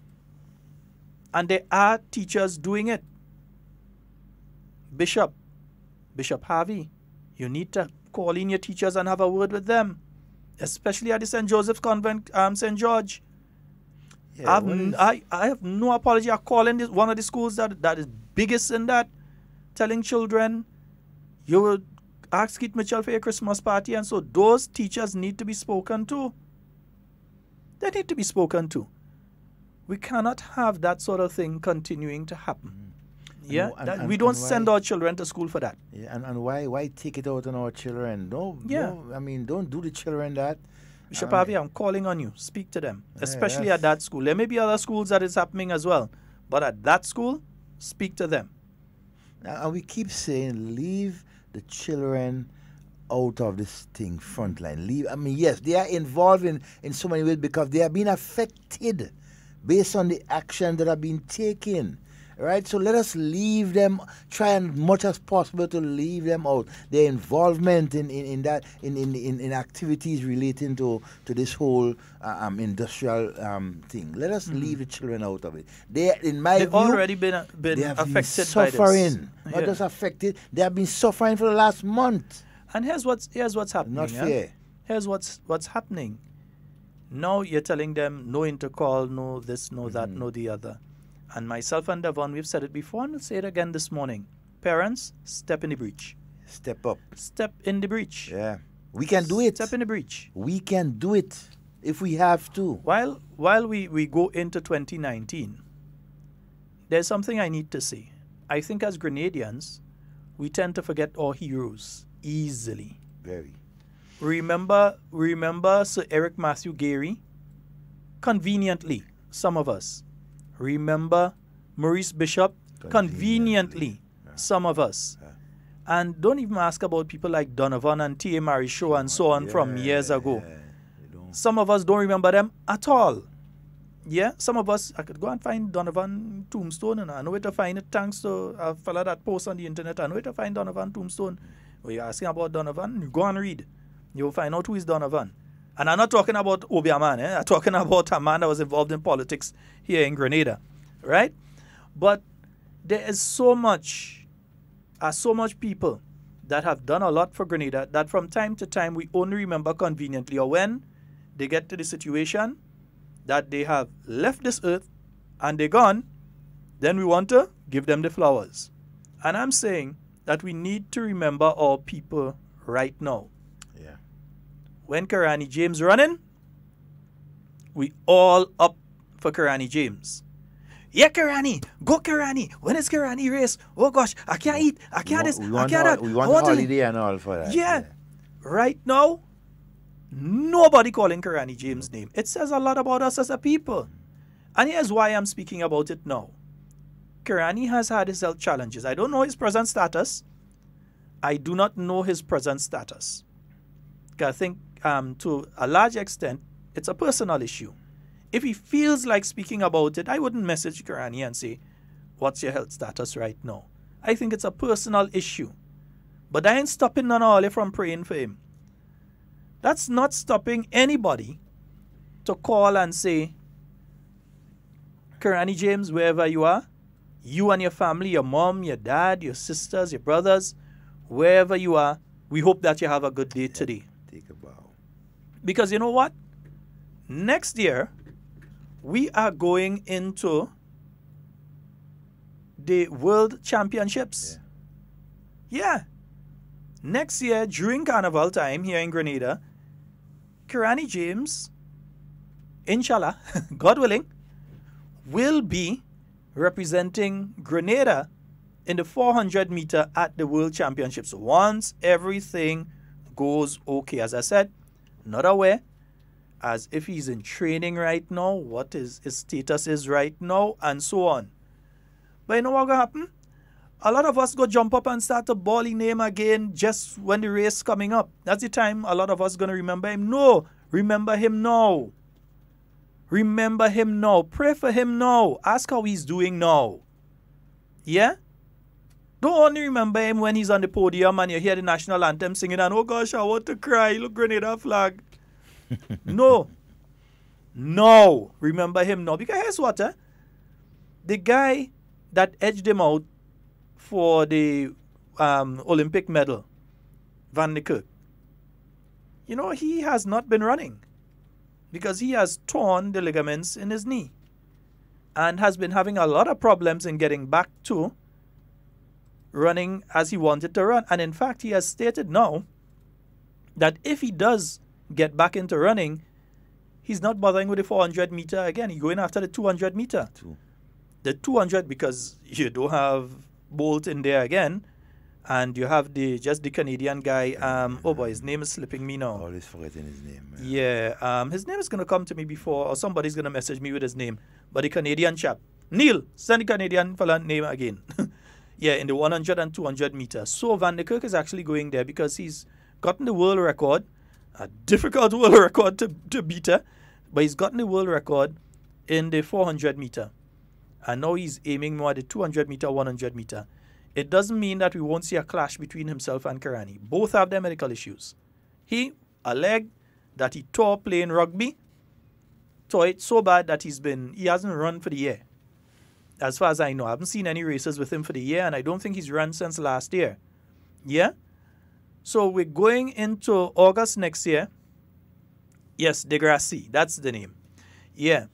So you have that, Degrassi is the name of the Canadian guy. So you're going into a world championship year. 2019 is a world championship year. And it will be followed by an Olympic year. Yeah, we're going back to the Olympics year after. But I don't hear people asking now, okay, because for me, yes, the intercol games are important and they are developmental games as far as I'm concerned. Trinidad, many other countries wish they had something like we have for the intercol games. And to threaten the intercol games means you're threatening where people like the same Aline Francisque, Kirani James, Josh Boateng, Markim Felix, Rondell Bartholomew, where all of these people came through. You are threatening that.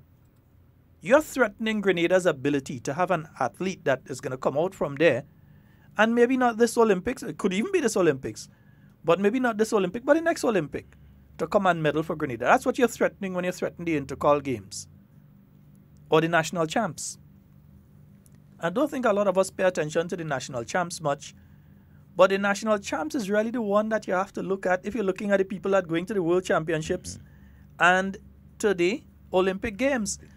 The Olympic Games are in 2020. The World Championships are in 2019. Kirani first got his medal at the, well, not his first medal, but you know, he got a few medals before that. He got Junior Championship, and then he got Youth Championship, and so on, Poland and Korea and all them things. And then he came and he got the World Championship medal, and then he followed that up with the Olympic medal. We've got Braylon. We've got Braylon. We've got Kirani. Where are the other names that we should be hearing there in the 400 meter right now? As Grenadians, I say we tend to forget people until when it's necessary in our minds for us to remember them. Yeah? And just a note though, in the Caribbean boxing championships and so, Grenada returned with 12 medals, I think.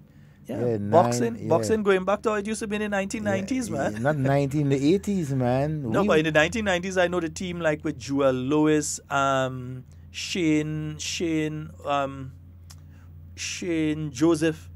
You had this guy from Karaku, I believe he's in charge of sports, some aspect of sports. There used to be a heavyweight. His name is slipping me. Why is name slipping me this morning? But all these guys. Sandy. In the 80s, man, we went to the Olympics. We went to with Bonnie Wilson and so it's and these were a group of boxers that were trained. Please just let people know that when Bonnie went, was he alone? Yeah, 82 if I was the only athlete. Mistaken. If it wasn't the only athlete, it was one or two. Yeah, but in terms of boxing, that's when we we started to do a thing, and I mean, all thanks to the trainers and from Cuba, because a lot of our boxers really got their, most of the training and the thing from Cuba. They had some number of stints and so in Cuba. Makati George, I had Bonnie Wilson, number of young boxers, and then the late Trevor. The late Trevor Thwaites, one of our heavyweight boxers. You understand? Makati George, Bernie Wilson. There's a few others. There's one from Caracou. Yeah, he was either a middleweight or heavyweight too. I mean, and now we see a resurgence again of boxing in Grenada, and that's good. That's so a couple good. of years ago, the Grenada Boxing Association did receive a new ring. The other ring, man, that was real problems to put that together. So they got a brand new ring, and it was legacy equipment out of the Olympic before that. Okay. And they've been putting it to good use. They've been having some developmental, and then you've been having the different boxing gyms up and coming around. And so boxing is doing well. But I'm saying we need to remember our people. And you have Karani there. And a lot of us, we're not there and saying, well, okay, well, Karani. The only time you're going to see some people start to jump up and all kind of thing about the Jaguar again, all they want to know is the Jaguar. I'll even forget they used to call him the Jaguar. Alex James, Sebastian Steele, Sebastian Steele. That is the name. Back. That is the name of the guy from Caracou, Sebastian Steele. Joel Louis, Sebastian Steele, and all these guys. And I used to be around seeing them. You remember when you're not about Fingers? Yeah, Depot, you bring back some real memories. Fingers was when we saw the boxing tournament and so on, the carnage and so, and Fingers was Fingers knock his own self out. I can't say that on the radio. Fingers knock his own self out. Fingers, good morning to you, my brother. Okay, before we move forward, because we're quickly running out of time, I need to say that the policeman of the year from the Criminal Investigation Department is PC2 Johnson. Wow. That's the policeman of the year. I didn't get the first name, but PC2 Johnson of the Criminal Investigation Department. And the policewoman of the year 2018 is WPC Nian Charles from the Central Police Station. She got policewoman of the year. The division of the year is the Eastern Division. Oh yeah, it got to be the Eastern Division got the Eastern Division, always on the ball, man. Yeah. I mean, the officers of that division, and so has been, doing what they have to do. Sportsman of the year, PC Michael Redhead. Sportswoman of the year, WPC Anika Charles. WPC Anika Charles is also the police queen, I believe. I think so. Yeah, she's a police queen. Yeah, and the most outstanding stations, Eastern Division, the St. David's Police Station. In the Western Division, the Victoria Police Station. The Northern District, the Caracou Police Station. Well, Northern Division is only one. So, I mean... You don't want to put it out like that. Who gonna beat them? Who gonna beat them?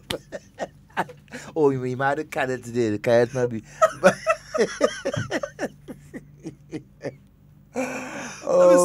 God. In my mind, I'm trying to go through the whole of Caracou to try and find out if it have another police station. More the morning Petit Martinique, perhaps.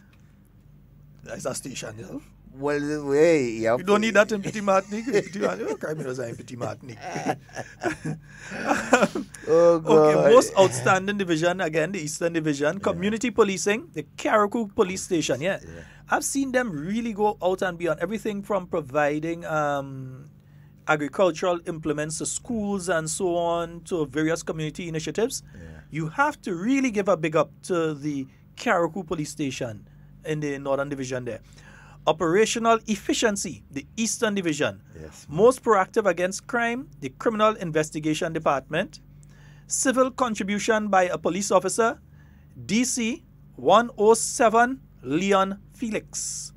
Community police officer, WPC 422 Boatswain of the Caracou Police Station. Bravery, DC 24 Antoine of the CID, and DC being Detective Constable, I believe. Woman Police of the Year, is it Deputy? Somebody will correct me if I said the wrong thing for DC. Woman Police of the Year, well, we gave you that. WPC 523 Charles of the Central Police Station. And Policeman of the Year, DC 2 Johnson of the CID. I wonder if it's DC or PC it's supposed to be there. I'm going to double check and make sure, because I want to make sure that they have the right information. But I got a lot of information here, you know. I got a lot of information. I ask for it, but I get it, boy. Yeah, man. So the police officers, they had their emulation ceremony on Saturday. I'm very, very sorry I was unable to make it, folks, but I didn't want to come and arrest me because, you know.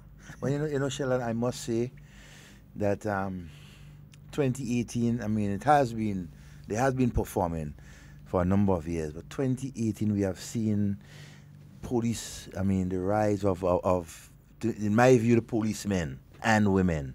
And so they have been on point, right, in crimes, don't forget you community service. Don't forget you had 2 policemen that been eating up thing outside it. Yeah. You have in Russia. You have Damian Daniel, who has been the muscle man. Yeah, the guy when he smile and thing, his teeth does flex for you and all. Yeah, Damian Daniel. And then you have where's his proper name? But I keep forgetting his name. He's also in the police force. Yeah, and he's usually around with Damian and thing too. But he's also into the bodybuilding and so cleaning up thing, going around and so on. So yeah, they've been doing pretty well. Wonderful. I mean, we must then congratulate them. You mentioned in Russia there was that police officer that sang in Russia at the activity there. Then I think he won something right after that again, you know. Right after that he won something or the other. So the police, they've been doing pretty well. Yeah, and they had to big them up and they're doing good thing. And then you have in music you have Dash. I mean, representing the police. I mean, take the groovy. Honors. Yeah, take the groovy again. Third consecutive, you know. Sheldon Ahmed. Yeah, you know. So our law enforcement officers and so has been making us proud, not just locally, regionally, but internationally. You know, we have. Devon, you want me to go over some of the other awards quickly? Oh, sure. Yes. So, Operational Department Awards, the most outstanding officer, Traffic Department, PC 534, Larry John. Special Department Award for the Port, WPC 331, Mary Andrew. Immigration Department, WPC 711, Boatswain. And Fire Department, Corporal 75, Kutain. Most Outstanding Officer, Immigration Department, WPC 711, Bosun. Tactical Department Award, RRU, Corporal 46, Simon. Coast Guard, PC 65, Lazama. SSU, Corporal 93, Williams. That's the most outstanding officer, SSU, Corporal 93, Williams. Support Departmental Award, Skilled Support Award, Taylor Shop, WPC 188, McLawrence. Isn't that the young lady that was in the Queen show that came in here? I think it's the same young lady, you know. I'll double check that. Garage, PC 421, Houston, and Artisan Squad, RC Devrod, St. Clair. Right, the most outstanding officer in the Support Departmental Awards, Artisan Squad, RC Devrod, St. Clair. Administration Support Award, Prosecution, PC 931, Sylvan. PTS Corporal 77, Noel.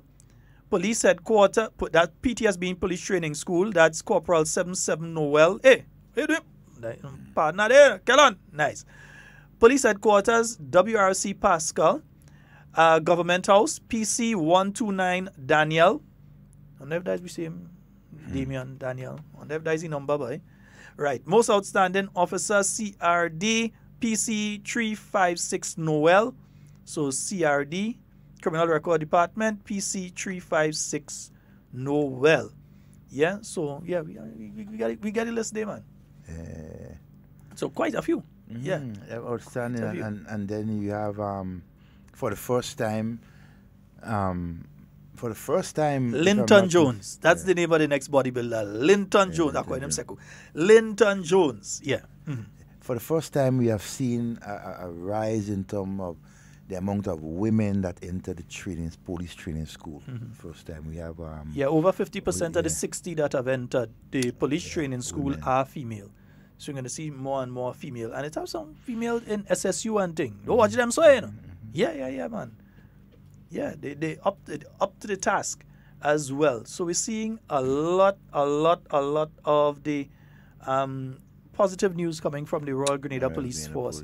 You see, sometimes we like to focus on bad things. If a police officer do something, You'd see all newspaper, all television, all kind of thing, they're going and they're promoting the negative. But when they're doing the positive, as we're seeing here, and they're being emulated for doing the positive. You have to shout them out. You have to shout them out. That's why we're taking time and make sure and mention the police officers who have been doing an excellent job. Also, too... and remember Karani earlier? Right. I want to hear everybody start to say something about Karani. Nice. Also, too, you have the prison officers who have been doing an excellent job. And not just, I mean, they themselves in doing their duty, but you have seen the different rehabilitation programs and so that has been taking place in Her Majesty's prison. Kudos to the Commissioner of Prisons and his entire staff, and so for ensuring that rehabilitation is priority. So, Devon, I could give some more of the awards. Yeah, go right ahead. We have a few minutes. We can. All right. Most Outstanding Officer Police Band, PC 933 Stafford. Right. General Support Award, Stores. I had to mention Police Band other than that, we can't go outside. Right. Stores, PC 96 More Dietary, PC 879 Philip. Predial Larceny Task Force, Eastern Division, WRC Pancho. Yeah, that's the top officer in the Predial Larceny Task Force. Let me see, divisional level, Eastern Division, Grenville Police Station, WPC 575 Brown. St. David's Police Station, PC 656 Williams. Birch Grove Police Station, PC 149 Chance. Hermitage Police Station, PC 294 Jeffrey. Western Division, Sates Police Station, PC 206 Fortune. Union Police Station, PC 162 Edwards. Victoria Police Station, WPC 234 Taylor. Guelph Police Station, PC 577 Matthew. If I'm not mistaken, WPC 234 Taylor was inside here with them for the Queen Show as well. The Queen Show. And she would have been Policewoman of the Year 2017. 2017. Yeah, 234, that's the number, 234 Taylor. Central Division, St. Paul's Police Station, PC 637 Douglas. South St. George, Sergeant 609 Hosford, Mount Royal. We'll skip that one. No, it blank.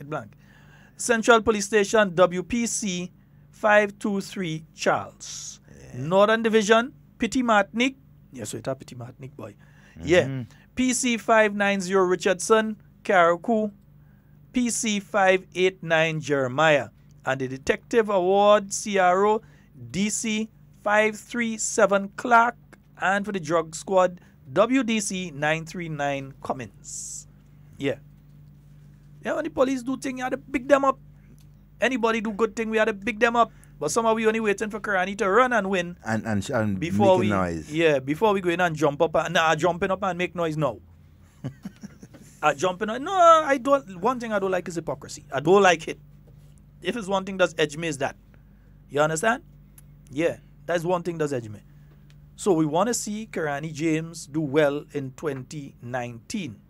And we ain't looking to big him up when he start to run in February or January, when he start to run, because right now he should be in training to start the season and so on. So we don't want to start bigging him up then. We bigging him up now. Yeah, we only remember him when he running. Want to remember him when he not running as well. Exactly. Because there are many others behind that looking at that and saying, boy, best I try and run for the United States instead, or best I switch allegiance to another country and that kind of thing. When they look at how we treat our heroes, we can't do that. We can't do that. We had to pick them up right through, man. Yeah? Not sometimes and when we feel like it. We talk about Dr. Thomas. We are waiting until he close the eye. We saying it now. Right now. Yeah. Pick them up now. Chris, it's mad cold up in London, man. Hey, I can send you a little bottle of sunshine. Otherwise known as Rivers. Otherwise known as Rivers. But you should have a stock there, you know. Hey, I'm laughing because I'm having beautiful weather in Grenada, Spice Country. Boy, them night making cool, boy. I don't know what you're talking about. Wait, that is why wonderful. I just sleep with the two windows open. Yeah. You don't have mosquito about you. I see the window open by the way.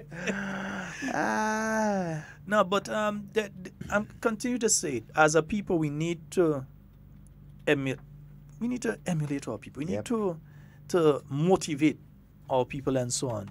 Yeah. I wonder if teachers does have an award at the end of the sometime when they're having teachers thing, like how police have their thing.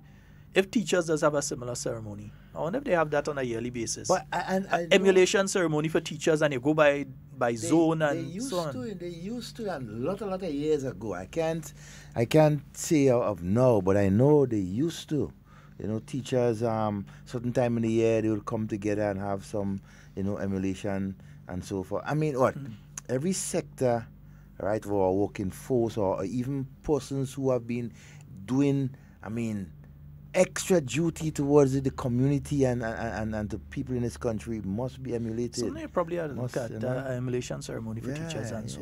And we could do our own thing, for ourselves, Nah, if I go and do those, say it political, everything. Like I don't have right to talk. Anytime I talk now, that is political. Yeah, right. Too bad for them. Well, but I read the Constitution. I born in politics, so. Yeah, like if you shouldn't, if you're involved in politics, like you mustn't comment on certain things. On certain things and you mustn't blah, say blah. things. And because you work with the New National Party, people mustn't listen what you say and that kind of thing. You don't have an objective view. Yeah. That is what they think. You don't have an objective view. But hey, you know what? If most of you out there feel that way, when you see me on the street, interact with me.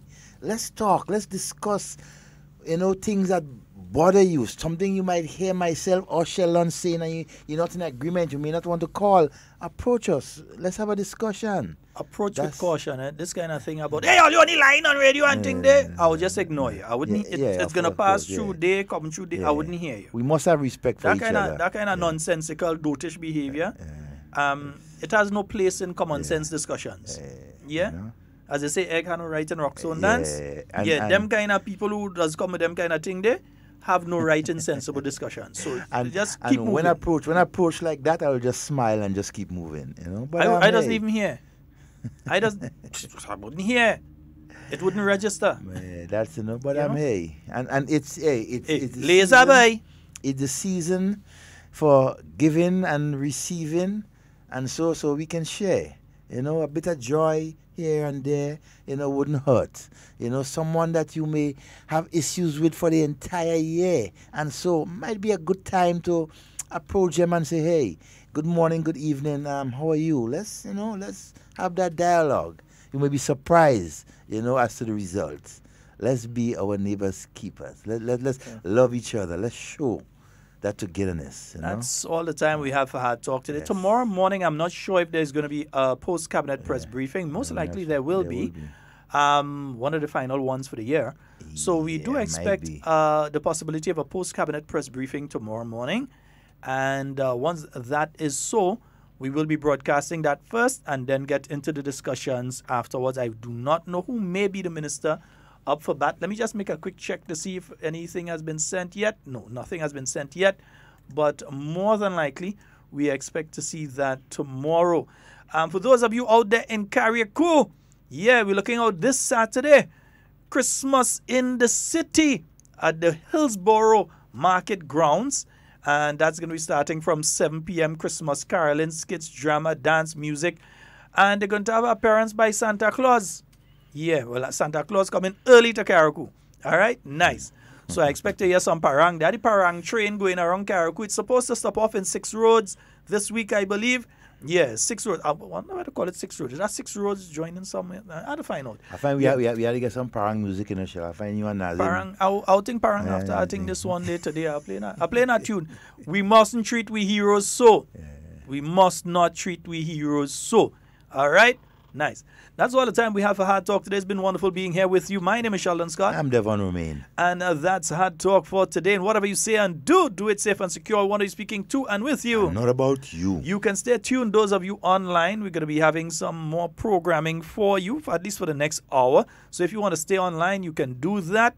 And share. Tell a friend. Hard Talk tomorrow. Enjoy the rest of your day. Peace out.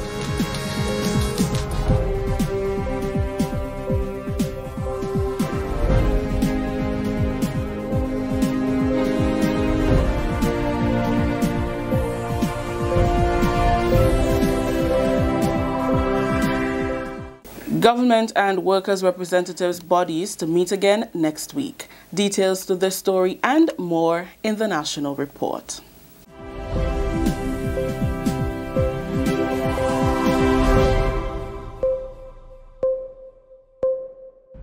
With the details to the news for Friday, December 7th, I am Rikisha St. Louis. The Pension Engagement Committee and the public sector trade unions and staff associations have agreed to meet again next week to continue discussions on the subject of pension. However, no date has been agreed upon.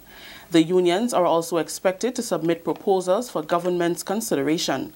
At their meeting of November 27th, both the government and the workers' representative bodies recommitted themselves to finding an amicable solution to the issue.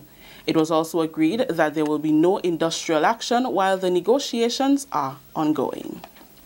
Prime Minister and Minister for Finance, Dr. the Right Honorable Keith Mitchell, is alarmed and saddened by an attack on the hardworking and patriotic public servants of the Ministry of Finance by Senator and head of the Trades Union Council, Mr. Andre Lewis. In his budget debate presentation in the Upper House, Senator Lewis suggested that the figures presented by the Ministry of Finance was somehow not a true reflection to guide the government and unions' negotiations over gratuity payments.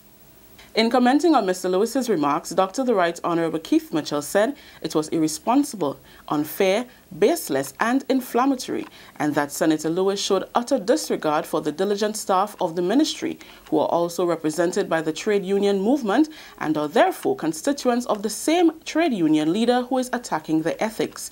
He says the suggestion, therefore, that the staff of finance was not forthright with the information and advice presented to the Pension Engagement Committee is wholly unfortunate, and the finance minister wishes to register his disappointment over the trade union leader's callous disregard for his own workers, who Dr. Mitchell describes as among the best workers in the public service, consistently going above and beyond their remit.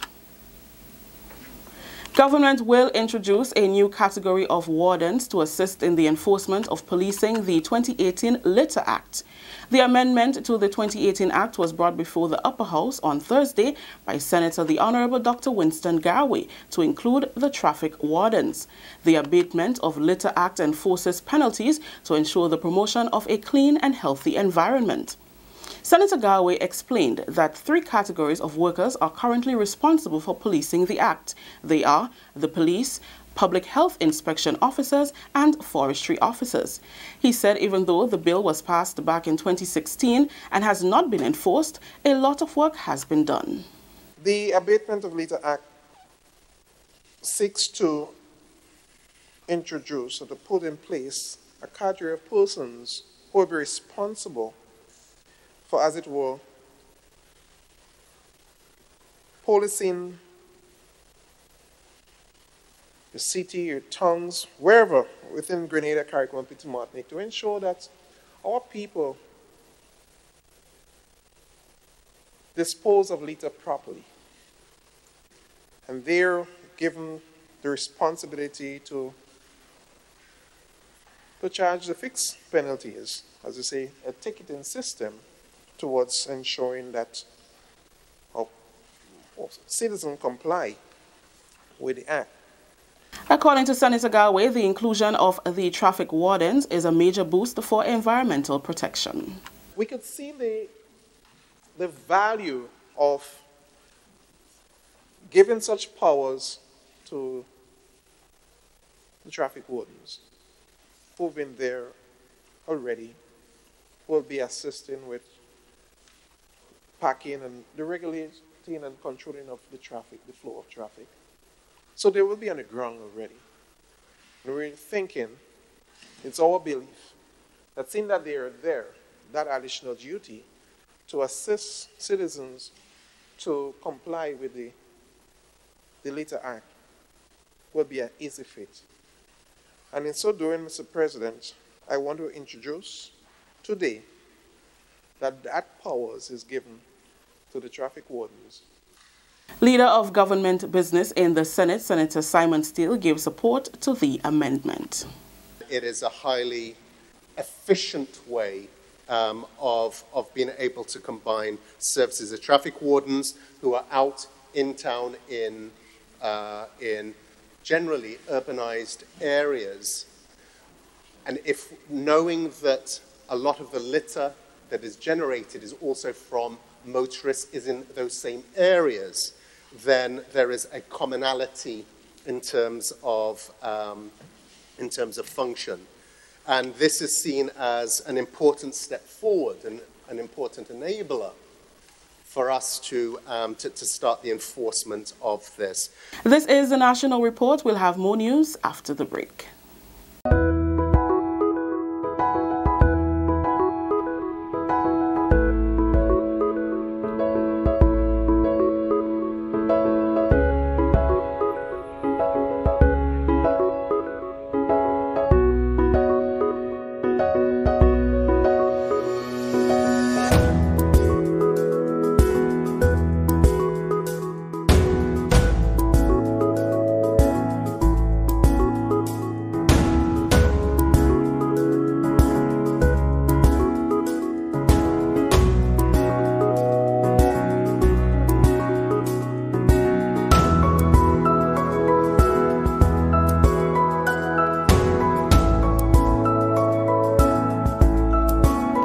Big business don't participate.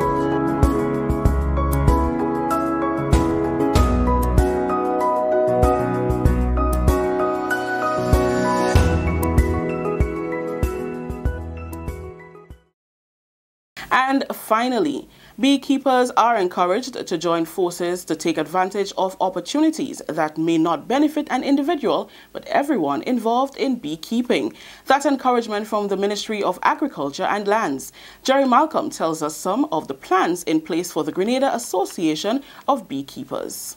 The Ministry of Agriculture convened the meeting to resuscitate the now inoperative GAP, the Grenada Association of Beekeepers, for a more unified approach to beekeeping for greater collective benefits. Opportunities are available for the beekeepers, but individually not every one of them can access to them. So having a stronger organization means that they can fully take advantage of all of these opportunities that are outside there to benefit not only the beekeepers, but Grenada as a whole. The ministry's recommendations were welcomed by the beekeepers. I have had markets opened up to me in Canada, the US, Barbados. I had to let it go because I can't supply it.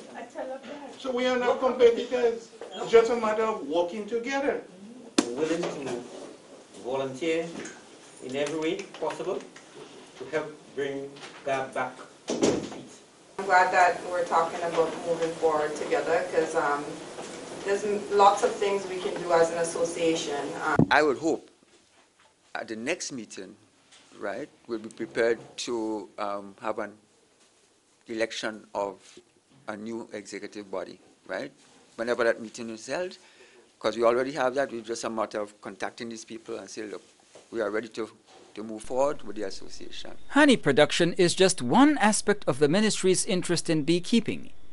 Apiculture Officer Kwesi Williams says they're equally interested in the contribution of bees to the wider agricultural sector, often overlooked. The contribution that the bees make to our economy is great, greater than what we more realize, because they're responsible for 1/3 of the world's food.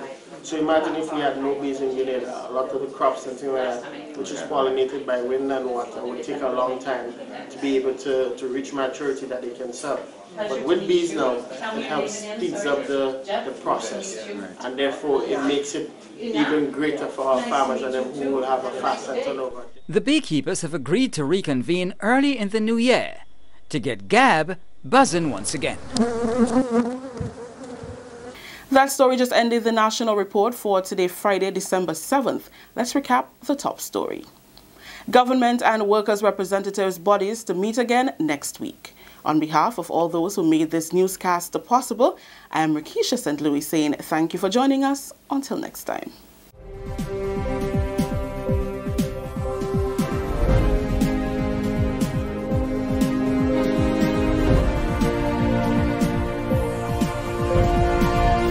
Stay up to date with all that's happening with the new National Party, NNP. Send us a message via text or WhatsApp on 405-8683 with your name, email, and constituency. Stay in the know with NNP. Get updated.